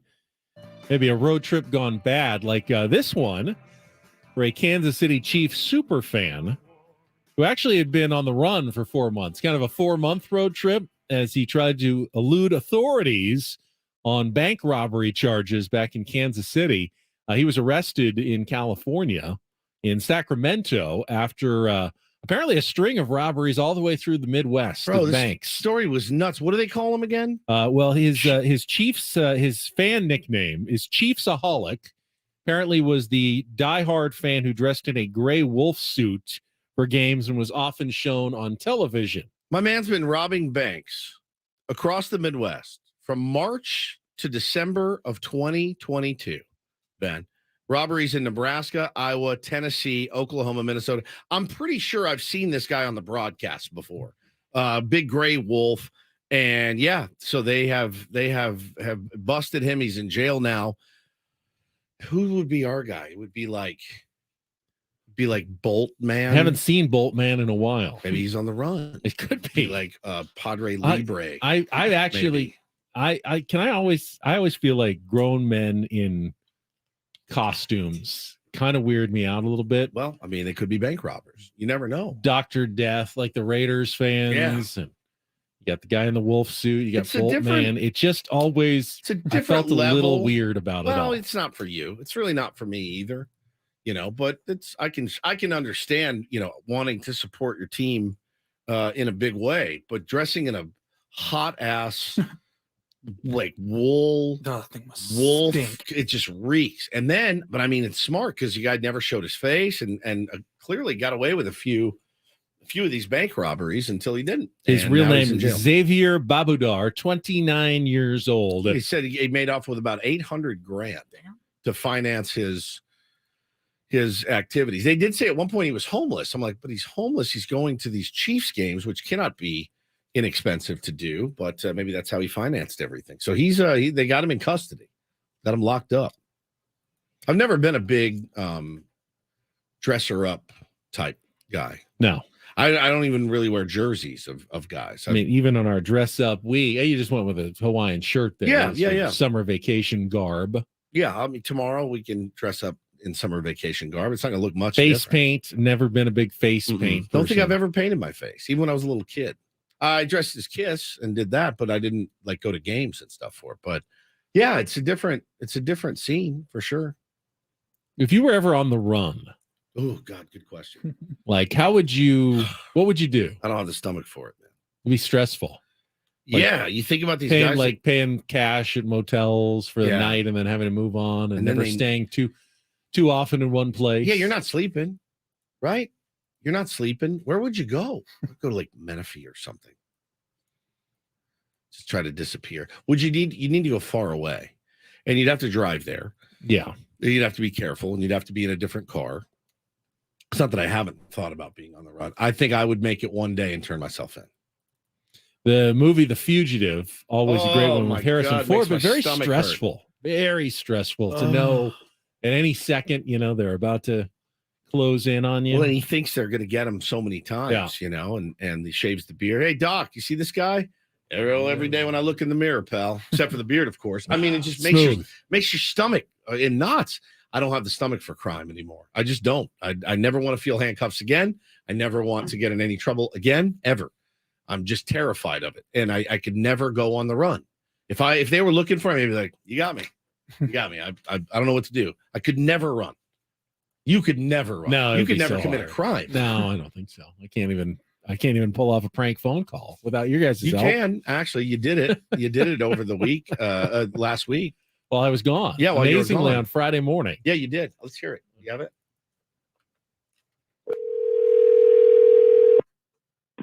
Thank you for calling another Broken Egg and Fairhope. This is Marissa. How can I help you? Good morning. I'm excited. For what? What was the score of the Aztecs game? I don't really watch sports. The first half, the Aztecs dominated. Maybe the best half they've played all season. I got called out by my 19-year-old last night. You got what? I got called out. Poor girl. To choose, though, Reese Kinnear as the person to set the tone in your game, to me, is an indictment of a couple of things. I'm sorry, I don't follow. How is it hanging? How is it hanging, Ben? You asked her. I like good, firm banana. What? The Lakers shot 57% as a team and still lost that game. That's it. That'll do it. Finally drove her. I mean, good, like what? Minute and a half at least. Now you know how I feel. When you're jamming Lakers talk into my ears. I feel like Marissa. Our pal Corey Stewart was in studio with us Friday, Ben. Yeah. And we played that and we talked just like we did right now about how it was the Lakers talk that got her to hang up. And Corey delivered the line, of the decade. The year. Oh, just like I don't know, Just like your 95% of your audience Yeah. hangs up virtually when Ben starts talking Lakers. See if you can find it was the greatest. It's the like I think we've delivered some good one-liners over the years. Corey's got us beaten. He beat us. He said, like your audience when Ben starts talking Lakers. So you don't want me to talk about Victor Wembanyama at G League and shutting him down for the summer, and that's it? You're good? Fair enough. Yep. Thank you for turning me into a prank caller. A prank calling you're like perpetrator. You're like the Jerky Boys. You're amazing. Did you like that prank call? I mean, I felt so bad for that lovely lady. Where was that? Was another Broken Egg Cafe in Alabama? Alabama. Fair Hope, Alabama. What made you choose Alabama? We wanted somewhere in the South. We tried somewhere on the East Coast. It didn't work. And so we were like, all right, let's go to the South. They're nicer. And we did. And we had several hangups. I mean, I'm talking 45 minutes of trying to get one. And finally, when she said, I don't follow sports, I went, that's it. We're good. We got her. And then I called her back and apologized. And she was so kind and lovely and said, yes, you guys can go ahead and play that on the air. So it's your first prank call. It's a big deal. It's what you do in summer break. You make prank calls and screw around with your friends. And you did great.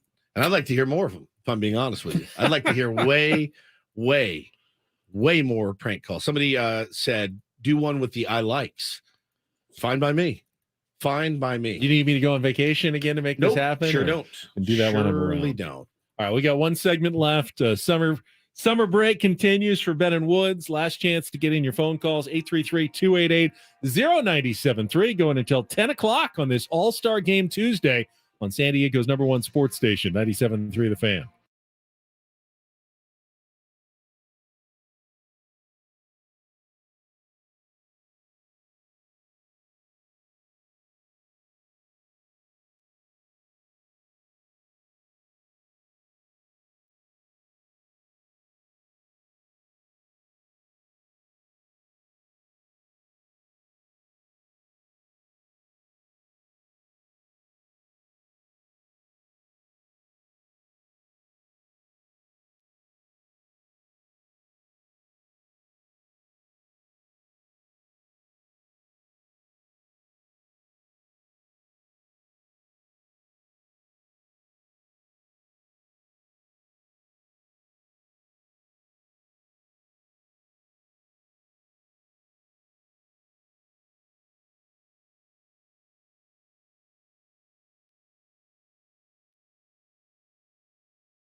So I'm not allowed to talk basketball anymore. No. Right. And Actually, not true. No. We discussed basketball yesterday, Woods, and you wanted to get Ben's opinion on the tournament. The in-season tournament. He just, though, at the break proposed, hey, should we talk about the golf hearings that are going on? I go, dude, come on. I love golf like you do, but I'm trying to keep listeners here. Senate hearings. Yeah, give me more. I need more from your vacation. Sports You washing. were gone for 5 days. I mean, the idea of my vacation was to do as little as possible. I went to Palm Springs for 12 hours. Yeah, I you had came home with 40 stories. I had to get rid. I brought up like, oh, and then Taylor broke a glass. Like that was the 9th out of the 12 stories I had. You had nothing happen, nothing fun. I literally shut down, relaxed. My kids are of an age that they do the same thing. What do they do on vacation? They lay by the pool just like me. They Don't you get bored? Time out there. You guys get bored laying by the pool? I get didn't notice massively anyone getting bored, especially where we were. Everything's kind of I'm making about 30 minutes. So you just go and grab drinks and whatever, and you're just sitting there, and the time flies. Did you let your kids booze it up? They kind of snuck some snips. That's here and there. what I'm talking about. Well, it took us 3.5 hours. 3.5 hours. That's what I'm talking about. I can make it 30 minutes sitting by a pool. I can't even make it 30. I was looking at my legs yesterday. Edward from Twilight had more color on his legs than my legs have. I was trying to get some of the farmer's tan out. Did Yeah. I do any of it? Not really. I have such a golf tan. It's very golfy. I have that too, but I went out to the backyard. Sun beats right down upon me. Put a little bit of sunscreen on, you have to. So I laid down. I said, I'm going to get these legs nice and bronzed. You guys work 4 hours with me. I'm fidgety as all get up. You think I'm going to lay there and relax? 6 minutes. I was like, I can't do this. I was roasting. It was hot. I was like, this sucks. I'm You bored out of my literally would mind. have to fall asleep in the sun to actually Someone get a tan. would have to hit me with a hammer on the head and knock me out because I couldn't sleep in the roasting hot sun. Maybe today after two Sunny D cocktails I could, but I just am not. I can't lay out. It's not my idea of relaxing.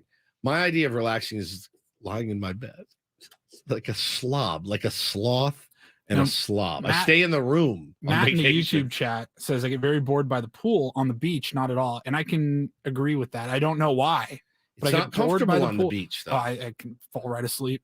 Do you lay on just a towel? Yeah. Towel, blanket, So whatever. I think on the beach you've got the white waves, noise of the waves, and the Yeah. ocean can be somewhat calming. I did play pickleball for the first time. Oh, did you? Yeah, it's harder than I thought. Yeah, people make it seem like it's so easy. It looks It's like not. you're just standing. Now I played singles against my brother. Kind of taught me because he's been playing a little bit, and he said doubles. Sammy? Yeah, doubles is a little bit easier because you don't have to cover the whole court. Did Sammy mop the floor with you? I mean, he definitely beat me pretty easily, but I got my good shots in. I got a couple. I got a hang of it. He gave me the strategies. You got to charge to the net if you return the serve deep almost every time. It's like a serve and volley type game, right? To do it effectively, and you got to get the smash, and you got to go for your shots because it's really hard. It's really hard to kill it because you can't go into the kitchen, which is the area, right? You can't play a ball unless it bounces near the net. You have to keep your feet behind the line there. So can you does everything have to bounce? No, it doesn't have to bounce, but if you go into the kitchen, it has to bounce. So you can't smash it like right at the net. You can't just be standing at the net. Got it. And smash it. You have to stand back, which also makes it hard because you want to lob it over their head, but we're The both court's not tall that and the big. court's not that big, so it's hard to lob one over someone's head. So too. one of my neighbors put in the painted the pickleball lines on the street, the pickleball lines, and they drag a net out there, and I see them out there playing almost every day, and I still don't have any desire for it. You know how I feel about ping pong and stuff, and playing. It's like the fastest growing sport. In Playing, America. playing big ping pong doesn't do much for me. Right? It's much more exhausting than ping. It's like ping pong, but you get really a good tired. workout in. I mean, you move around quite a bit, more than I expected on pickleball. Yeah, I feel like I would roll an ankle. It happens, yeah, for sure. Quick movements. There's been an ACL rupture or two in the history of pickleball, that's for sure. Got to be careful about that sort of thing. No, it seems like a fun summer activity. One thing that I love to see is I wish I was better at is beach volleyball. Because I really enjoy playing, but on a very novice level, like us three nerds against three other loads, that'd be fun. But the serious ones, the guys that are like, when I see them down at like Moonlight playing, I'm like, God dang, dude, that is no joke. But I really enjoy beach volleyball. I think it's fun. You get some color. Oh, I loved rushing the net on that. The guys who can actually like jump from the sand and get over the net and spike it. I'm going, how can you jump in sand? I can't jump on a basketball court. Now you're trying to jump in sand and get up over the top of the net to spike the ball down. I had the feeling this morning as I was walking out to my car. Once a year, I go get in the water. Once. And I feel like, man, with my hands, I was telling Paulie, my hands are killing me. I can't play guitar. I really can't play baseball. It's hard to even throw with Bo. I can't play golf. You bought a hand massager. I did. I bought a hand massager. On Amazon. And you put your hand in it, it massages your hand. It's really good. I bought that sober. Like you stick your hand inside of it. And It's a glove, but it looks like a waffle iron. Yeah. And you put your hand in it and it massages your hand. $70 on Amazon. It was very highly reviewed. And I own that now. And it's great. I really enjoyed it. Buy another one and just keep it in the studio. What if here's what I decided. I need two. Yeah. One for Same each time, hand. yeah. And you just sit. You get it done twice as fast. Well, no, one for each hand. Yeah. And you just, you do twice as fast. You just one for each. I mean, does it work for both hands or do you need a specific, a left-handed one and a right-handed it's perfect. One for both hands. So, but the ocean's been calling to me. Maybe we try surfing as a show. I saw a terrible story. Professional surfer who got killed. Oh, never mind. The other day. Mind. That's all I needed to hear. Let's the details on that were I'm good. Gnarly. All right, let's check traffic one more time. If we've got any calls, we will take them next. 833-288-0973. Back after traffic here on 97.3 The Fan. From the Premier Chevrolet of Carlsbad Traffic Center, part of the Premier Auto family, here's Kelly Danick. Guys, let me give you the good news first. Improvements along the coastline if you're heading out of town, northbound side of the 5. They finally wrapped up their investigation of that fatal accident involving a pedestrian. So lanes no longer blocked north side of Cushinillos. We still have this accident in the backup, though, at Barcelona. That is over to the right shoulder. Also going to find on the southbound side of the 805, right around Near Mesa Boulevard, an accident involving a couple cars. They're over to the right shoulder. Stalled cars been pushed over the right shoulder, northbound side of the 805, right before Market Street. We're traveling on the northbound 15 Via Rancho Parkway off-ramp. There is a collision involving a couple vehicles. That is in the clearing stage. I'm Kelly Danick with Bentonwood, San Diego's #1 sports station, 97.3 The Fan. Let's go out to Ryan. Wants to talk some Padres with us here on 97.3 The Fan. Good morning, Ryan. Hey, guys. What's going on? How you doing, buddy? All right. I'm doing well. It's a beautiful day in San Diego. I just wanted to take this, this All-Star break time, and as the players reset and kind of recalibrate and get ready for the second half, we as fans, we have to do the same thing. We're listening to you guys every day, and the fan sentiment just seems to need to be kind of dialed back a bit. And, I recall watching the Red Sox back when they hadn't won a World Series in forever. And you kind of rooted for those fans to beat the Yankees, beat the evil empire. Same thing with Cubs and Cardinals back in 2016, right? You're like, I want these guys to win. And then after they won, you go, man, I really hate Red Sox fans. I really hate Cubs fans now all of a sudden. And the problem is Padre fans have become these fans without having won anything. So who is your team? Who's your team? Oh, Padres all the way, baby. So So I'm just sitting there going, even being a San Diegan, you rooted for those guys before they won. Once they won, you go, man, they're so obnoxious. I can't stand them. We've become that already, yet we haven't won anything. So I just want the fans to just think of 2015, think of 99, 2000, when we were just terrible, and just take a moment and just be so grateful for this payroll, for these people we get to watch play for us that we would never have imagined. And let's just take a break from Twitter, as Woodsy has done, and I have done as well. Let's not be in the comment section. Let's just be positive here. We're gonna win, guys. I like that. I like that sentiment, Ben. I think Ryan has brought up a topic actually that can carry us right through summer break this week. What makes Padres fans collectively as a group? I get we're all the pain, I think, a little bit different, but Ryan seems to think that we've we've gotten a little too arrogant for, our standing in the world of baseball. I don't know that that's true. I would say that Padres fans, we paid our dues. I'd say generally we always have a feeling like, what's the next shoe that's about to drop? Yeah, what's the dude. next bad thing that's going to happen? We're always looking, all right, things are going okay right now, but what's the bad thing right around the corner? I also think collectively we love to poke fun at the fan bases that take themselves too seriously. Good point. And yes, we will get into it with Dodgers fans and Red Sox fans and Yankees fans and Cubs fans, but I think it's always in a way that is designed to show, come on, guys, I know you've won some championships, but let's not be too serious about this thing. It's still kind of baseball, and a lot of Padres fans go about it that way. I don't necessarily think that we're an arrogant bunch. I think we started the year as one, and I think we've been slapped down. I know I have. It stings. It definitely stings. You have egg on your face, certainly. But hey, man, it comes with the territory of being a fan. You'd rather have it this way than the other. Sitting in here this morning, breaking down, nothing against all the people that put their heart and soul into a draft.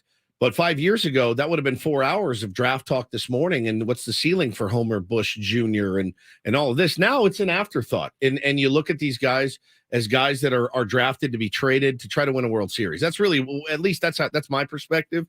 I don't expect to see any of these guys in the big leagues for the Padres in the next 3 years. So I don't really care. Not to be a jerk. I don't really care. I want to win a World Series here. That's the most important thing. This city needs it. Our owner recognizes that. Our freaking fan base, arrogant, whatnot, pack that park every single night. Every single night. They're there, man. And I was wondering, with the way that the team had played this year, will be honest, I kept thinking, oh, Petco's it's gonna dry up a little bit. It's gotten more. It's bigger. And Don was talking about it over the weekend on the broadcast. And, when you have an owner that recognizes, okay, the city they're not starved, Peter. They're what's more than starved? I mean, they're like on life support. Famished. Starved is about the same thing. For a championship. And he says, okay, let's do what we need to do to get you one. It's not an easy road. For the best teams that spend the most money, it's still a really hard road. The right thing, like if you're a Yankees fan, Dodgers fan, you approach every season as like, all right, well, show it to me. Let's show me how good you are this year. Because I know, usually we're pretty good, but how good is this year's team going to be? For Padres fans, we haven't been able to live that way. For most of my time growing up as a Padres fan, it's mostly show us how bad you're going to be this year. Yep. Like, how bad is it going to get this year? Get me ready for the draft. Get me ready for these prospects, this hot talent. When lava. we do have a team like this year's that was loaded with talent, I think we all got a little more excited than usual about our team. Now, there's no reason for Dodgers fans to have been more excited about this year's team than any other year's team. In fact, probably a little more muted in terms of the enthusiasm because they didn't make any big moves in the offseason. Way more muted. Absolutely, Padres fans had every right to be more excited about this season than any other in franchise history going into it. I think what he's saying is that excitement sometimes comes off as arrogance, and that's okay. You're right. I mean, here's the deal, though. This is the dumbest part about sports, but it's very true, and it remains in baseball. We always say we want one. Just get us one, and we're good. It's not the case. It's not the case. You're lying to yourself. I mean, yes, you got to get over that first hump. You got to get that first one. And then that stupid meme of the empty trophy case goes away forever, especially if you do it, and you will, in a 162-game season. That's one. You would actually, if the Padres won the World Series this year, you want to talk about bragging rights? You'd have one over the Dodgers. We did ours in 162. That was the promise of that was too great to bear, right? It was that was what made Padre fans most excited. Not only are we in a good position to win one this year, we're in a good position to win a real one. A real one. Give Clayton Kershaw 20 more starts that year. Would he have been that good in October? No. You know how I know? Because history has shown it every other year. That's what got Padre fans so excited. Real season, real team, full of all-stars, full of former all-stars, full of champions, guys that have won. That's what got Padre fans so excited. I saw some arrogance, sure. Was part of some arrogance, absolutely. Beat my chest a little bit too much, sure. Learned a valuable lesson, but doesn't change the fact that this city is still showing up for this team, and this team needs to play better. They need to play better, and that remains to be seen if they will. I agree though with the step back, but I don't think you can be satisfied with. I love seeing a debilitated Xander Bogaerts playing. I love seeing Juan Soto with high numbers, but I love seeing him take 2 to 3 walks a game. I love seeing an aging Yu Darvish try to figure it out. Yes, it's fun to watch Stars, but it's fun to watch Stars at their highest level. I think whatever happens the rest of this season, though, keep this in mind for next year as well. Even if the Padres don't make any big moves, there's no reason to think that they couldn't be really good next year. 100%. And nobody wants to talk about next year, or myself included. Yeah. That's the hard part to say, well, at least we still have a really good core. Well, if we had a really good core, it's going to be the same core. They need to win this year too. You know what I mean? Yeah, I think a lot of people think, though, if the Padres end up missing the playoffs, they're going to come back next year and the park's going to be half empty. No one's going to renew their season tickets. I totally disagree with that. And I think you'd be kind of foolish. Well, I'll be in here beating my chest about next year too. To think that way. I think the Padres, no matter what, they're going to have great players. They're going to have Manny Machado and Fernando Tatis Jr. and Xander Bogaerts and Joe Musgrove and Yu Darvish. They're going to have a great nucleus, and then whatever surrounds it, they're going to have to come together and play well, and they're going to have to win some close games, something they haven't been able to do this year. But if they do, they can certainly be contenders next year as well. So keep that in mind going into whatever this offseason looks like. It doesn't need to have a huge splash. AJ doesn't need to win the offseason. No, you need your players to play well during the season and find a ways to win those games that they have really not been able to win so far this year. And this team, maybe more than any other team in baseball, Ben, maybe any other team in baseball, this is your team. Love them, hate them, whatever. These are the guys you're going to be with for the next at least 5 to 6 years at a minimum. So you either better get on board with them and root them on or boo them, whatever you want to do.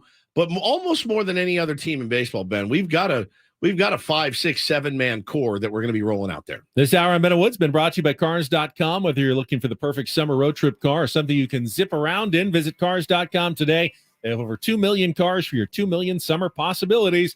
Head to Cars.com, check out the possibilities. Cars.com, where to next? Well, we'll continue our summer break with Ben and Woods tomorrow morning at 6 a.m. We'll also talk about the All-Star game tonight. See if Juan Soto, Josh Hader make an appearance, do anything noteworthy in the game.